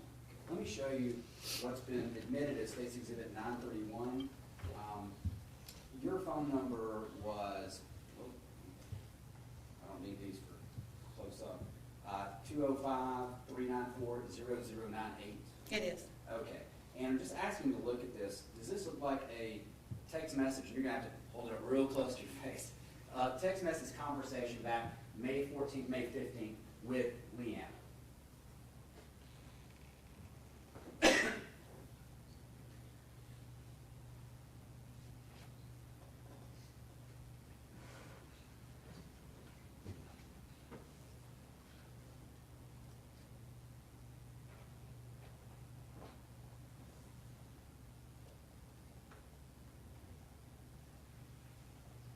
It is, yes. Okay, and in that conversation, didn't she say that this was a vacation that Ross wanted to have with just the adults initially, correct? It looks like it is, yes. Okay, and then you said, whoa, we got all the kids coming, so it can't be adults only. Mhm. Okay, so he actually did, at that point, he was trying to get Leanna's mom to watch Cooper so y'all could do an adults only type of vacation. That's right. Okay.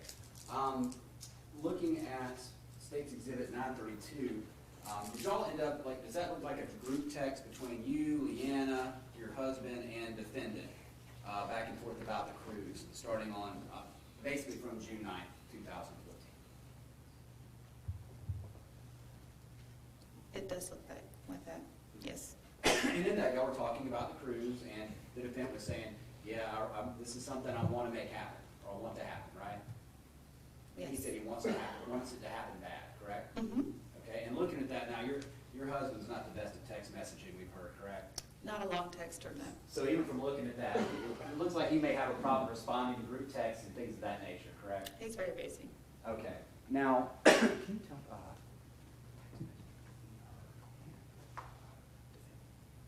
I'm gonna show, I've got some text messages between you and the defendant, from June 17th. Just give me a second and I'll see if I can find this. Take it right on top. Okay. Now I'm gonna show you State's Exhibit 607.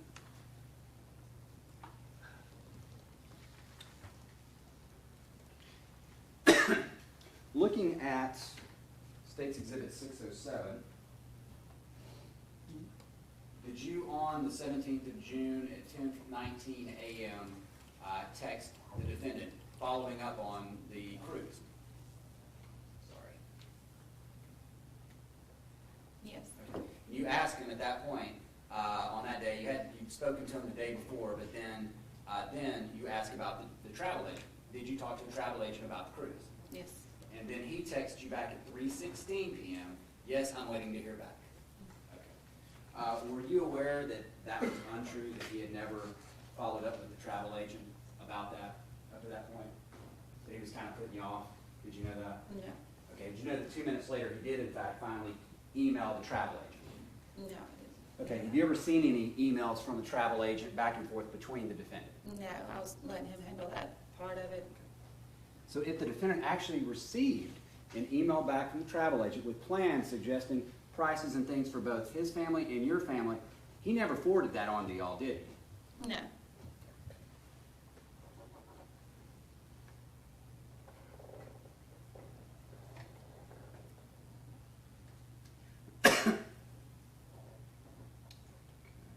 Now, you said at some point you learned about some problems between Leanna and the defendant as far as intimacy or something of that nature. Okay, I think you said initially you didn't learn from Leanna. Just without telling me what they told you, who told you about these problems? We learned on one of our visits to their home that there was, excuse me, a message exchange, and Ross actually came in and told us that there was a fight between the two of them, and Oh, yeah, this is when, I guess, Leanna had actually blown up on him or something. And she told him he had to come tell y'all about that, right? correct. Mhm. Okay. And So what, we offered to Yeah. go home, Mhm. and so there was, yeah, so that's the first I learned that there weren't any problems in the marriage. And was that the extent of what you learned, that he had messaged somebody? Yes. Okay, did you know the details of what he messaged or anything like I that? didn't. Okay. No. Did he claim that nothing was going on other than that? Did he didn't talk to claim- y'all? He didn't claim anything to me. Okay. Did Leanna He talk to talked to you? his brother separately. Okay. Did Leanna ever talk to you about it?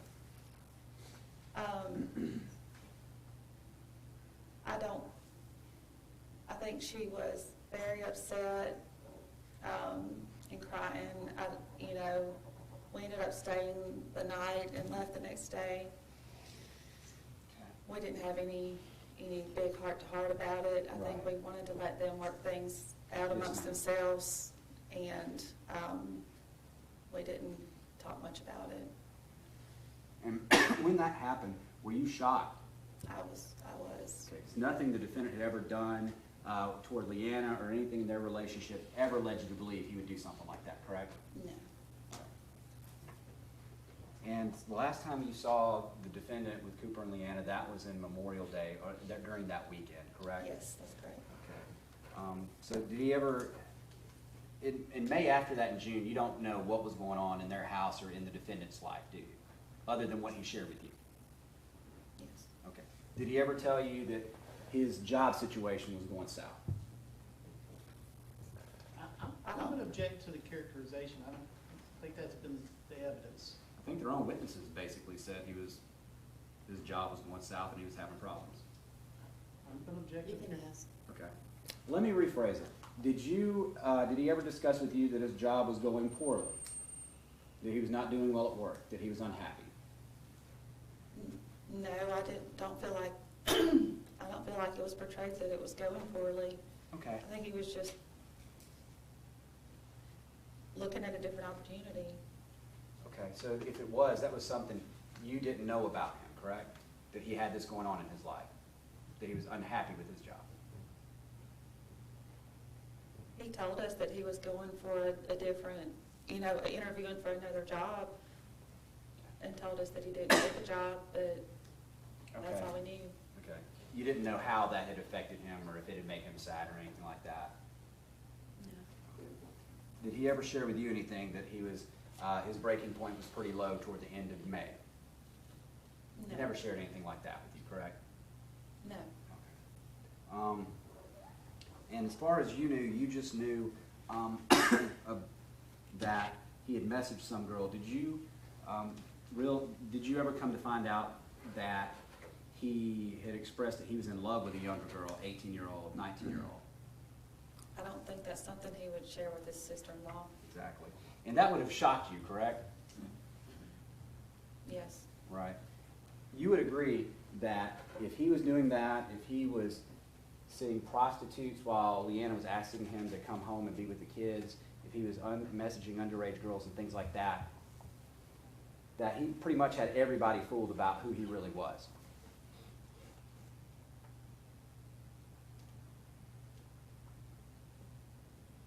Can you repeat that? I don't. It's okay.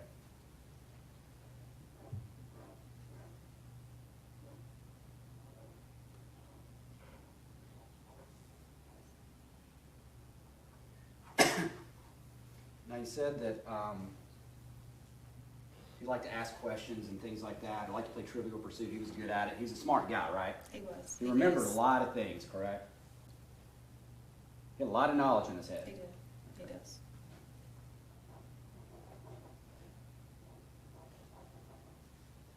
And as far as, I know you talked a little bit about his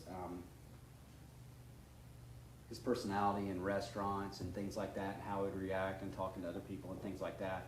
Did you ever see him in a stressful, traumatic situation where there had been like somebody injured No. or a loved one of his hurt or anything like that? No. Okay.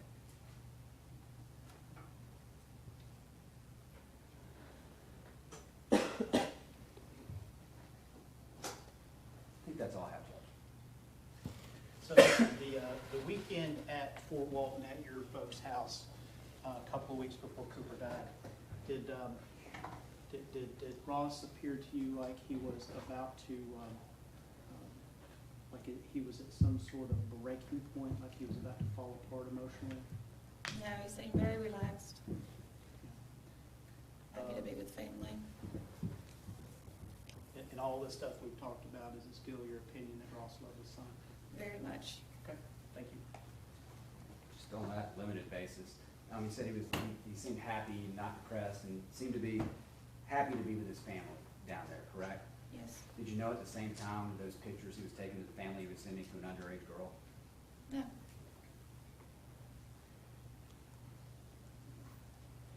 That's all I have, Judge.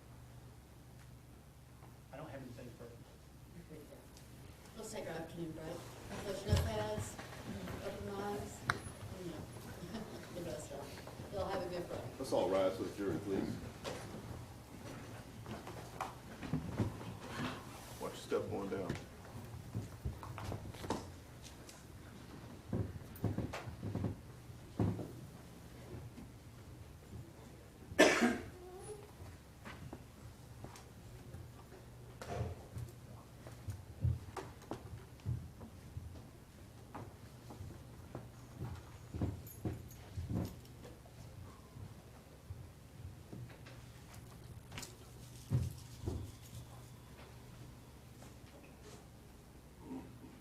Take our recess.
guys see goblins that time? They did. I did too. They had a great time. Mine was a Power Ranger. I don't know which one. They're all good, so. Oh, they are? Good, I don't want him emulating a bad No, Superman. they're all good. Not Magneto or anything like that. Look this up. Can we approach for a moment? Probably not, no. Okay. Please be seated. When do I say maybe?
No, Your Honor. Does the defense have any issues? No, ma'am. Bring the jurors, please, gentlemen. Yep, okay. That's all right for the jury.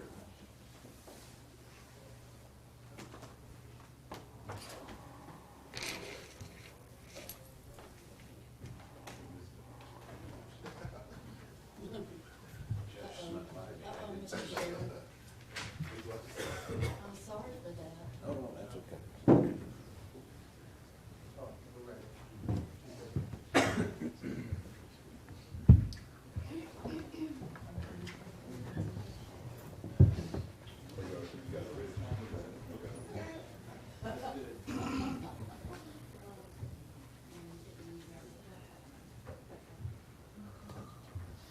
Please be seated. Let's proceed, please. Principal Deborah Taylor.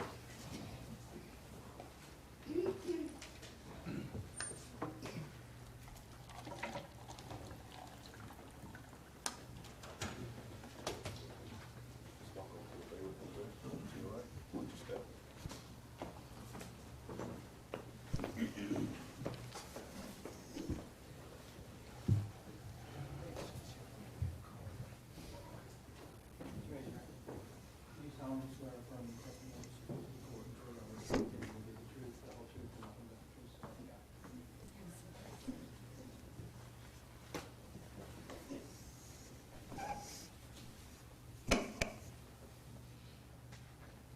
God. Deborah, I want you to introduce yourself to these folks, tell them who you are, what your name is, and where you live.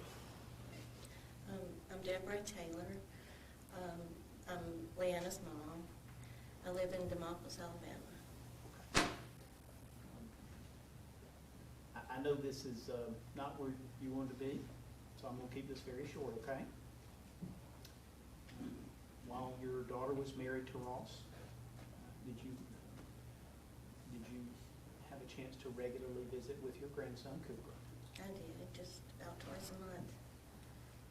Would you come out to visit in Marietta? I would go to Marietta and they would come to Northwood. I want to show you a couple of pictures, if that's okay. Okay.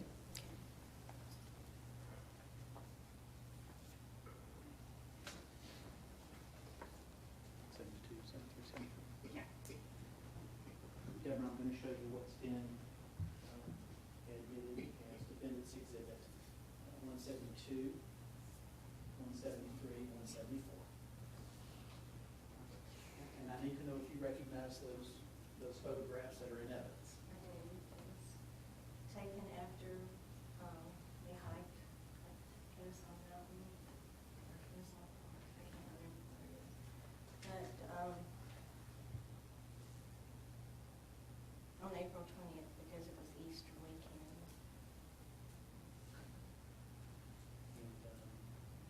And of course, that's Cooper in the picture.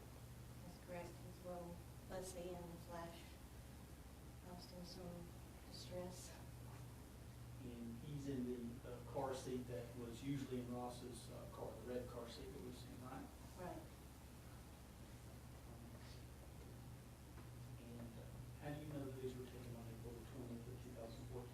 Well, I still have him in my phone, and the date is April the 20th, but I remember everything we did that weekend. It's Easter, he had his Easter basket, and what was the Easter basket? And after you, and you and I have discussed this before. After you let us know that this was, you remember this being taken April the 20th, did we actually look in your phone and look at the properties to confirm when these were taken? Yes. Did you have a chance to be with your grandson Cooper on June the 5th of 2014? Yeah. And where was that? It was at my house, which is actually in Northwood. I think it was at my house. But, yeah, he came, Leanna came with him, and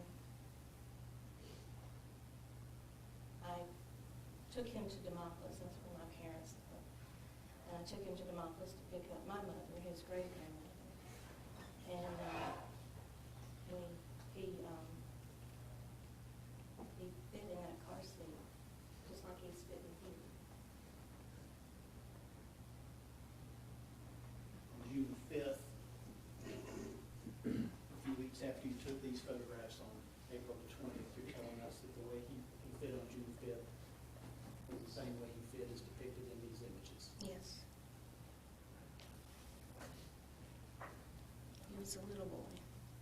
And 174 in particular, we can kind of see where his head is situated in the car seat. Okay.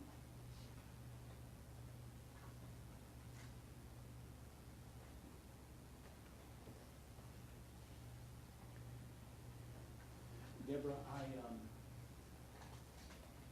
met with you this weekend at a hotel in Brunswick.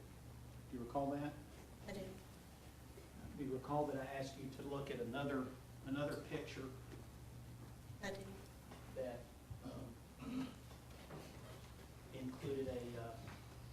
included a mannequin? I do.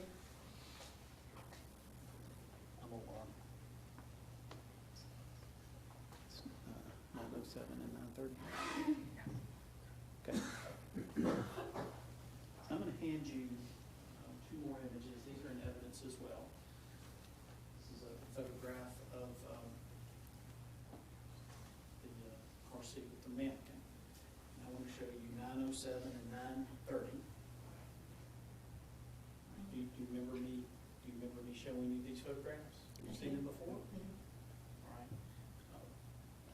What I want to know is the way that you saw Cooper situated in that car seat on June 30th, 2014. Is that reflected in these images, 9:07 and 9:30? Not really. That doesn't look like Cooper. The head is too big. Okay. And it didn't come up far enough for you to see it from behind, like on that one. Okay. You see in 9:07 and 9:30, Cooper's head is actually at the top and actually sticking up a little bit over the car seat. Mhm. Is that how his head looked on June the 5th, 2014? No, it wasn't.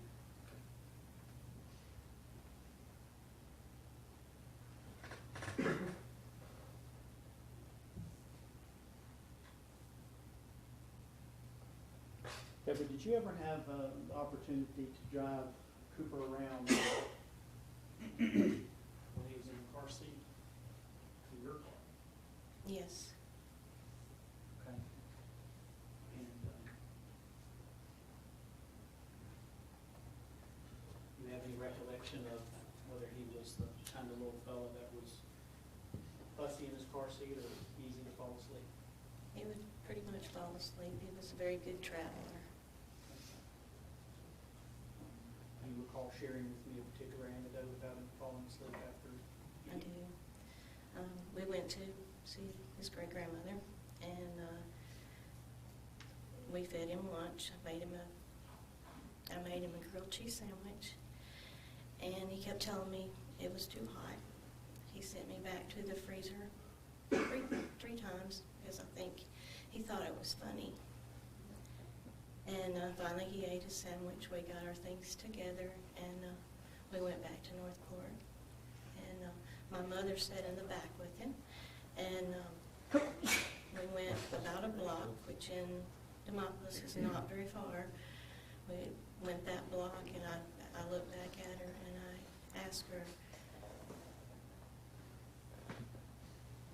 Is he okay? Is he asleep? What's he doing? She said, he's out already. So we didn't even get out of town, and that's not very far either.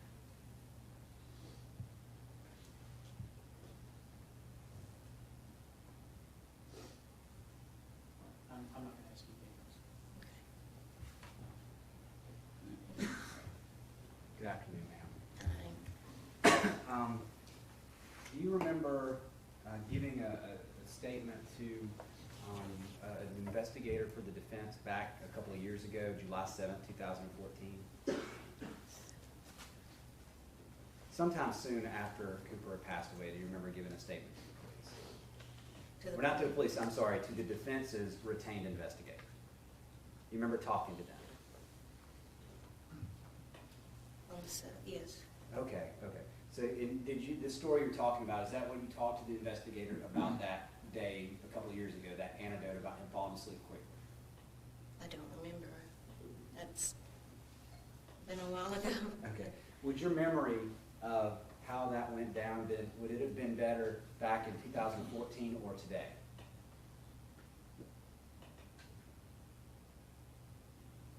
It would be better back in 2014, but I was under a lot of duress. We were all in shock. We'd lost our baby. Yes, ma'am.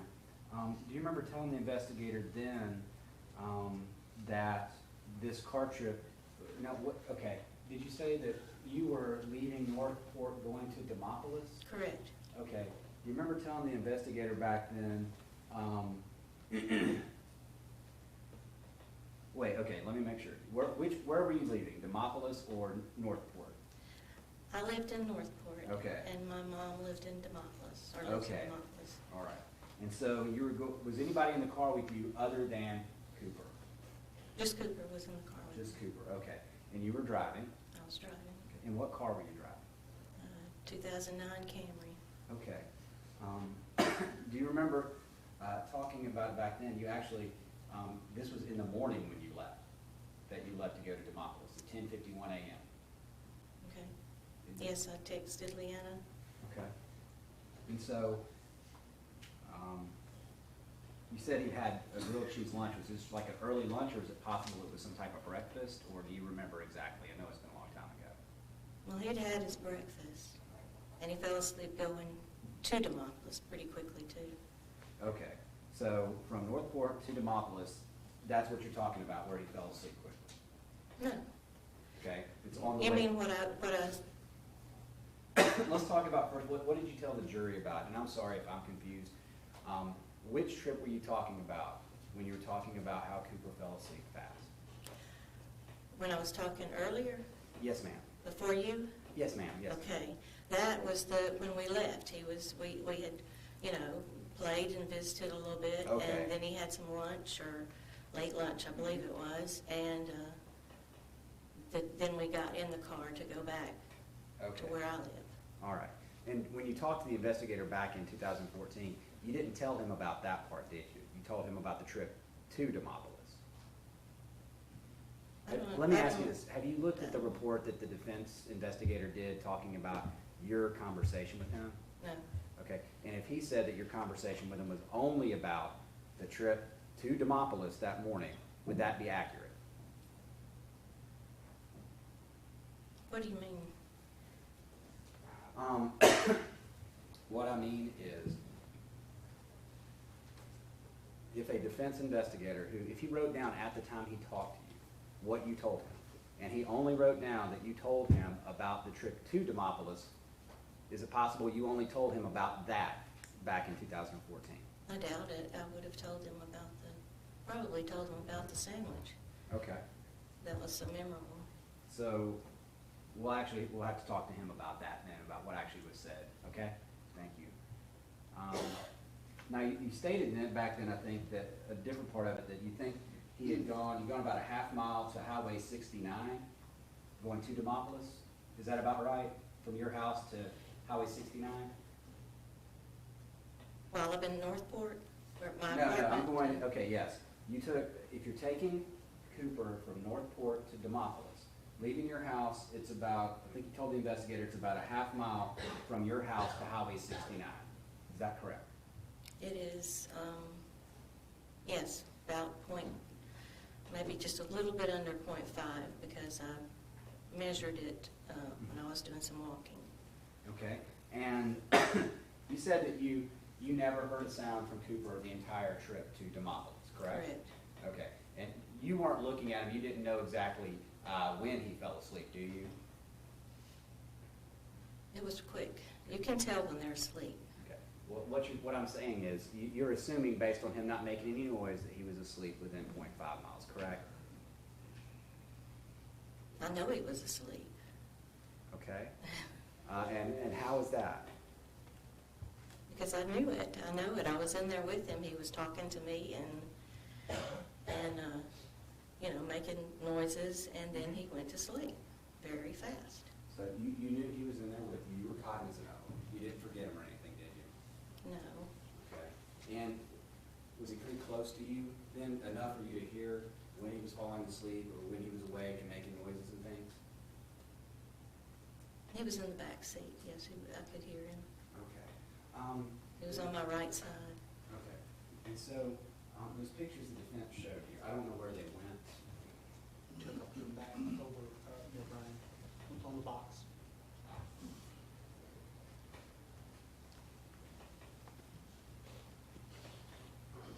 You would agree, looking at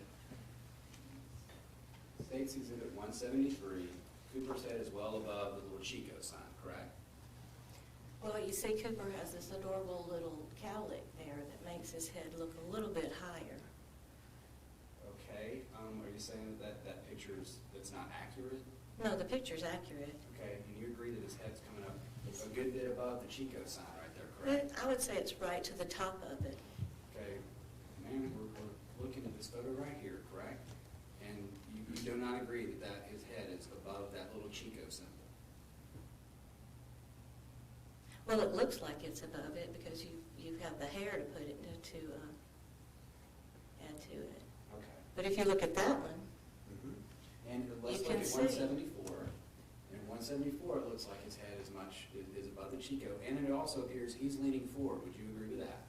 He's not very happy right there. no, he's not happy at all. He's moving his head And he's leaning forward. You would agree with that? a little bit, not much. And this is April 20th, 2 months before Cooper passed away, correct? April 20th.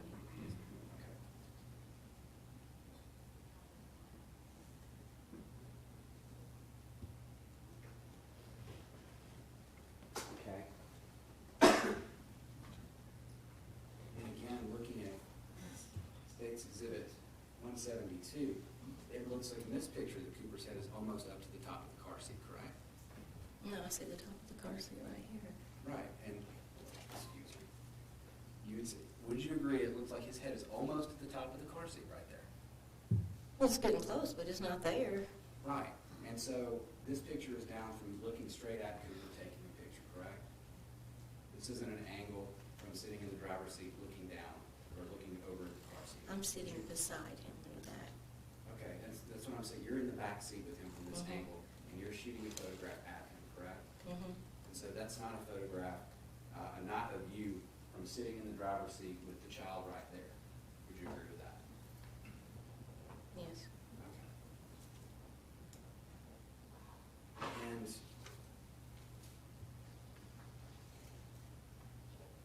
would you agree, looking at 930, that's how the car seat usually sits in the Tucson? Would you agree with that? That's how close the car seat is? That's where the car seat was positioned. I can't really, I never saw it from that point, that vantage point. Okay. I know it was in the middle of the back seat, Okay. but I never saw it from that vantage point. Okay, so you can't tell the jury what it looked like from sitting in that driver's seat, how the child appeared in the car seat, correct? You never sat in the driver's seat. I didn't sit in the driver's seat. No.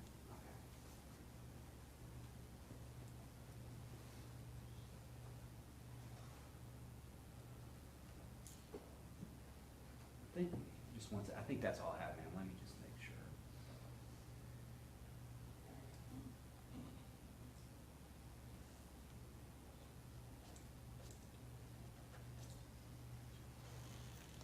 Okay, and I believe when you talked to the investigator, you remember an Alabama trip where Leanna brought both car seats? Yes. Okay, and she said that she brought the rear-facing car seat as well that you used that day. Correct. And That's why then- she brought it. Right, and she said that the forward-facing seat was difficult and it was easier to put the rear-facing in, correct? Correct. Would you also agree, the forward-facing car seat seemed a bit more comfortable for Cooper, correct? He liked to be forward better than being backward. He could see what was going on and talk to the people better. But as far as comfort, he didn't ever seem uncomfortable in either of the chairs. Okay. there were numerous occasions where Leanna would actually, there were occasions she would come over for work and bring Cooper with her, correct? To visit you in Alabama. Was that about a monthly thing? It was yes, it was a monthly thing. Okay, thank you, ma'am. Thank you, Deborah. Feel free to go.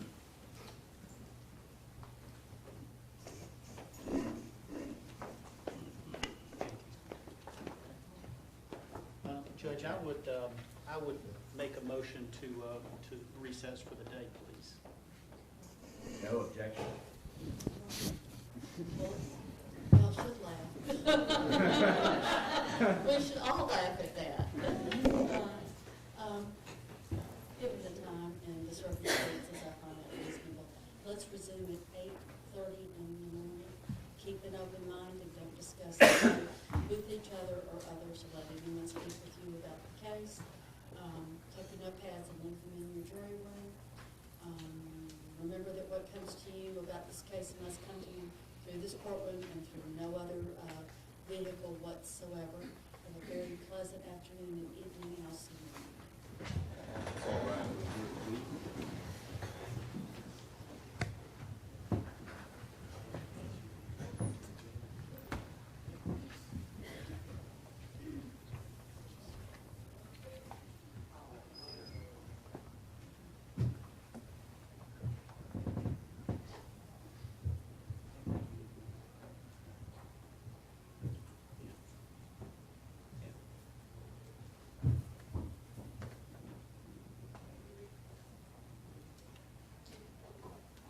Any issues before we recess for the day?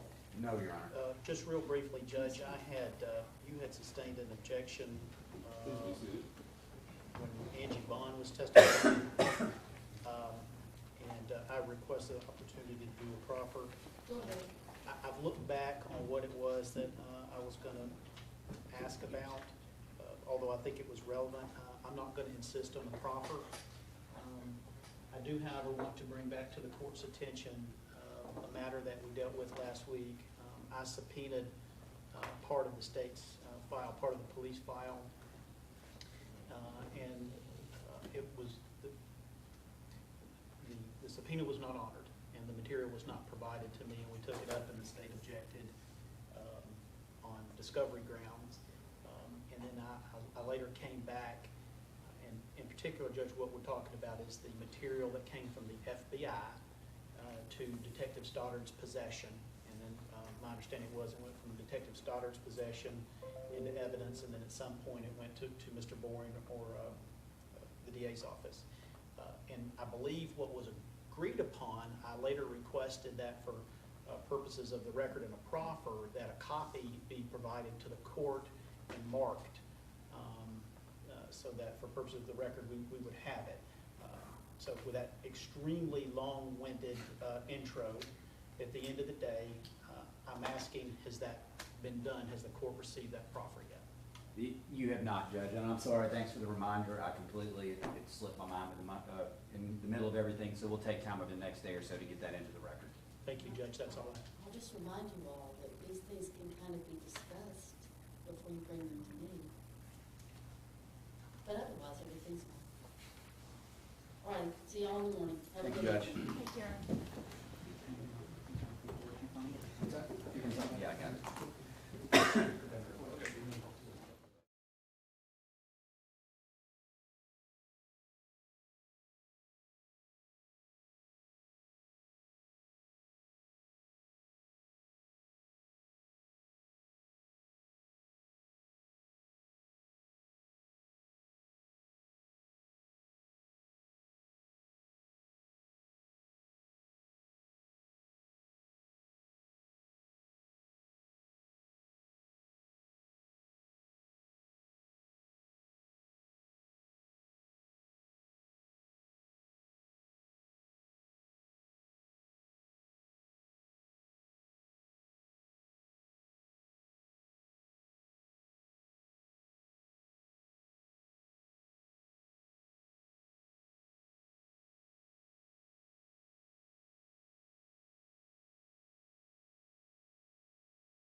quite a powerful moment that we really did not expect. Yes, can you see and hear me?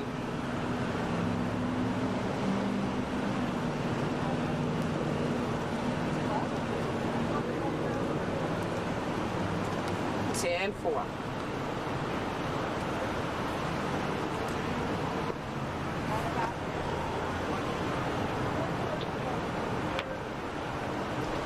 Okay, so let's see. It was a really powerful moment. Leanna Taylor came here as a defense witness. She is supporting Ross Harris in saying that Cooper's death was an accident, but she was very clear today about how she really feels about Ross. Oh, a little emergency. Defense put up at least 5 witnesses today, some co-workers, relatives, all who said Harris was a great father.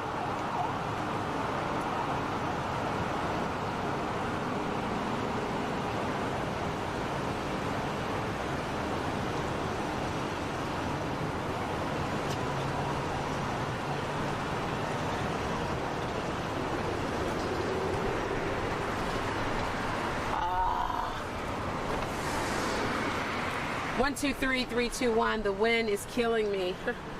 Okay. It was a powerful moment that none of us expected.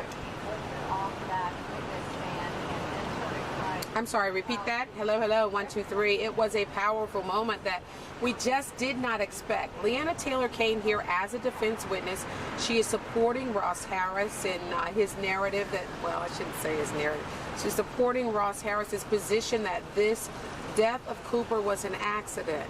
But she made very clear today how she feels about Ross.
Oh, come on, train. Move on. Stop blowing.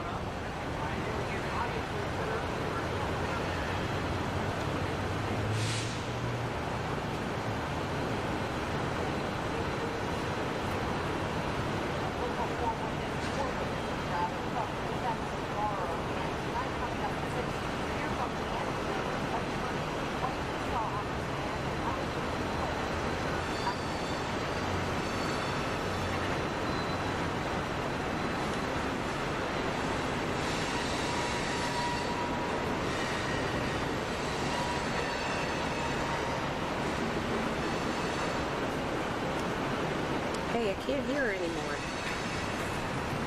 Okay.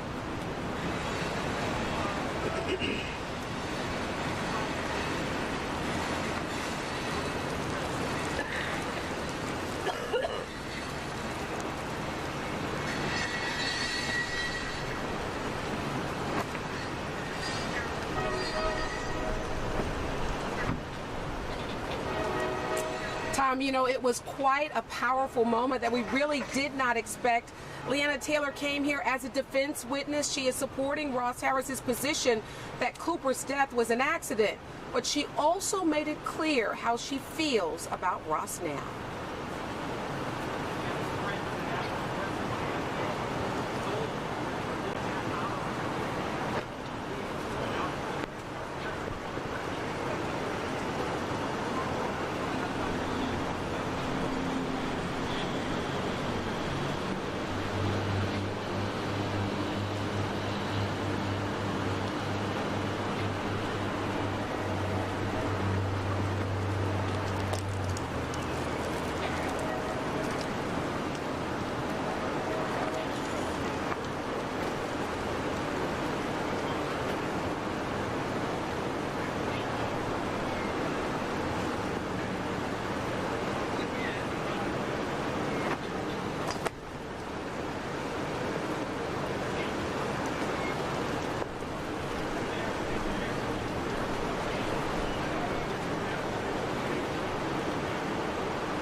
Now, Taylor's best friend testified after she did, said she broke down after being in the courtroom, that they had a really hard time trying to console her, so clearly she is still struggling with a lot of this.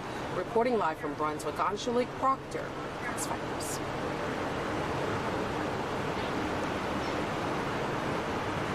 Thank you. Stay there, let's do these outreach. Oh, okay. Hey, you don't need to be on camera for this. Right. Hey, Jonathan. Jonathan, can you hear me? Jonathan. You done, Pop? Yes.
That's Man, we got a 6 o'clock package to work on. We might have to do this out.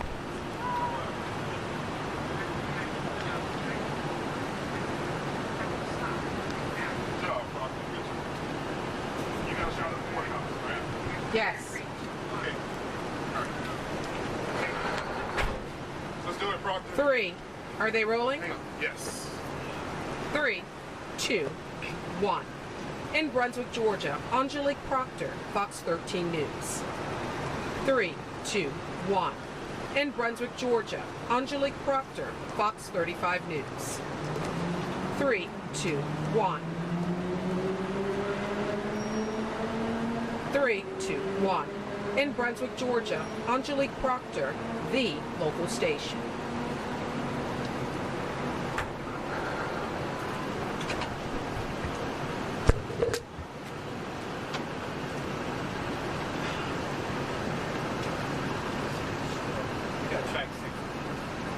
What happened?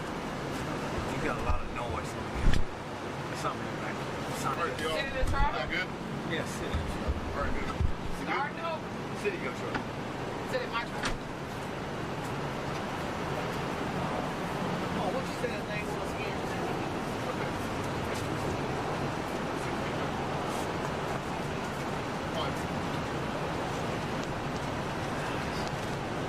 Oh, you got the key. Yeah. What's the way go? I'm doing everything.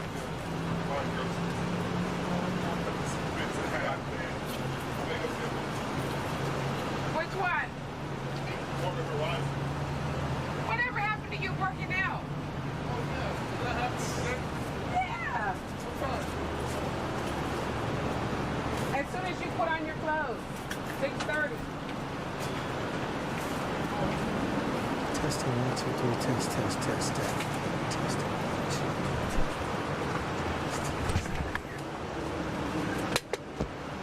Talk to me real fast. 1, 2, 3, 3, 2, 1. Can you hear me? Can you hear me? 1, 2, 3. Keep talking to me. 1, 2, 3, 3, 2, 1. Testing, testing. Where's the 6 o'clock package? We'll try it again. Right here. All right. Okay. So, the first line. Ross Harris's older brother is a police sergeant in Tuscaloosa. 3, 2, 1. Ross Harris's older brother is a police sergeant in Tuscaloosa, Alabama. He is more reserved, does not like to text, and was a little nervous on the stand. But he says there is one thing he knows for sure.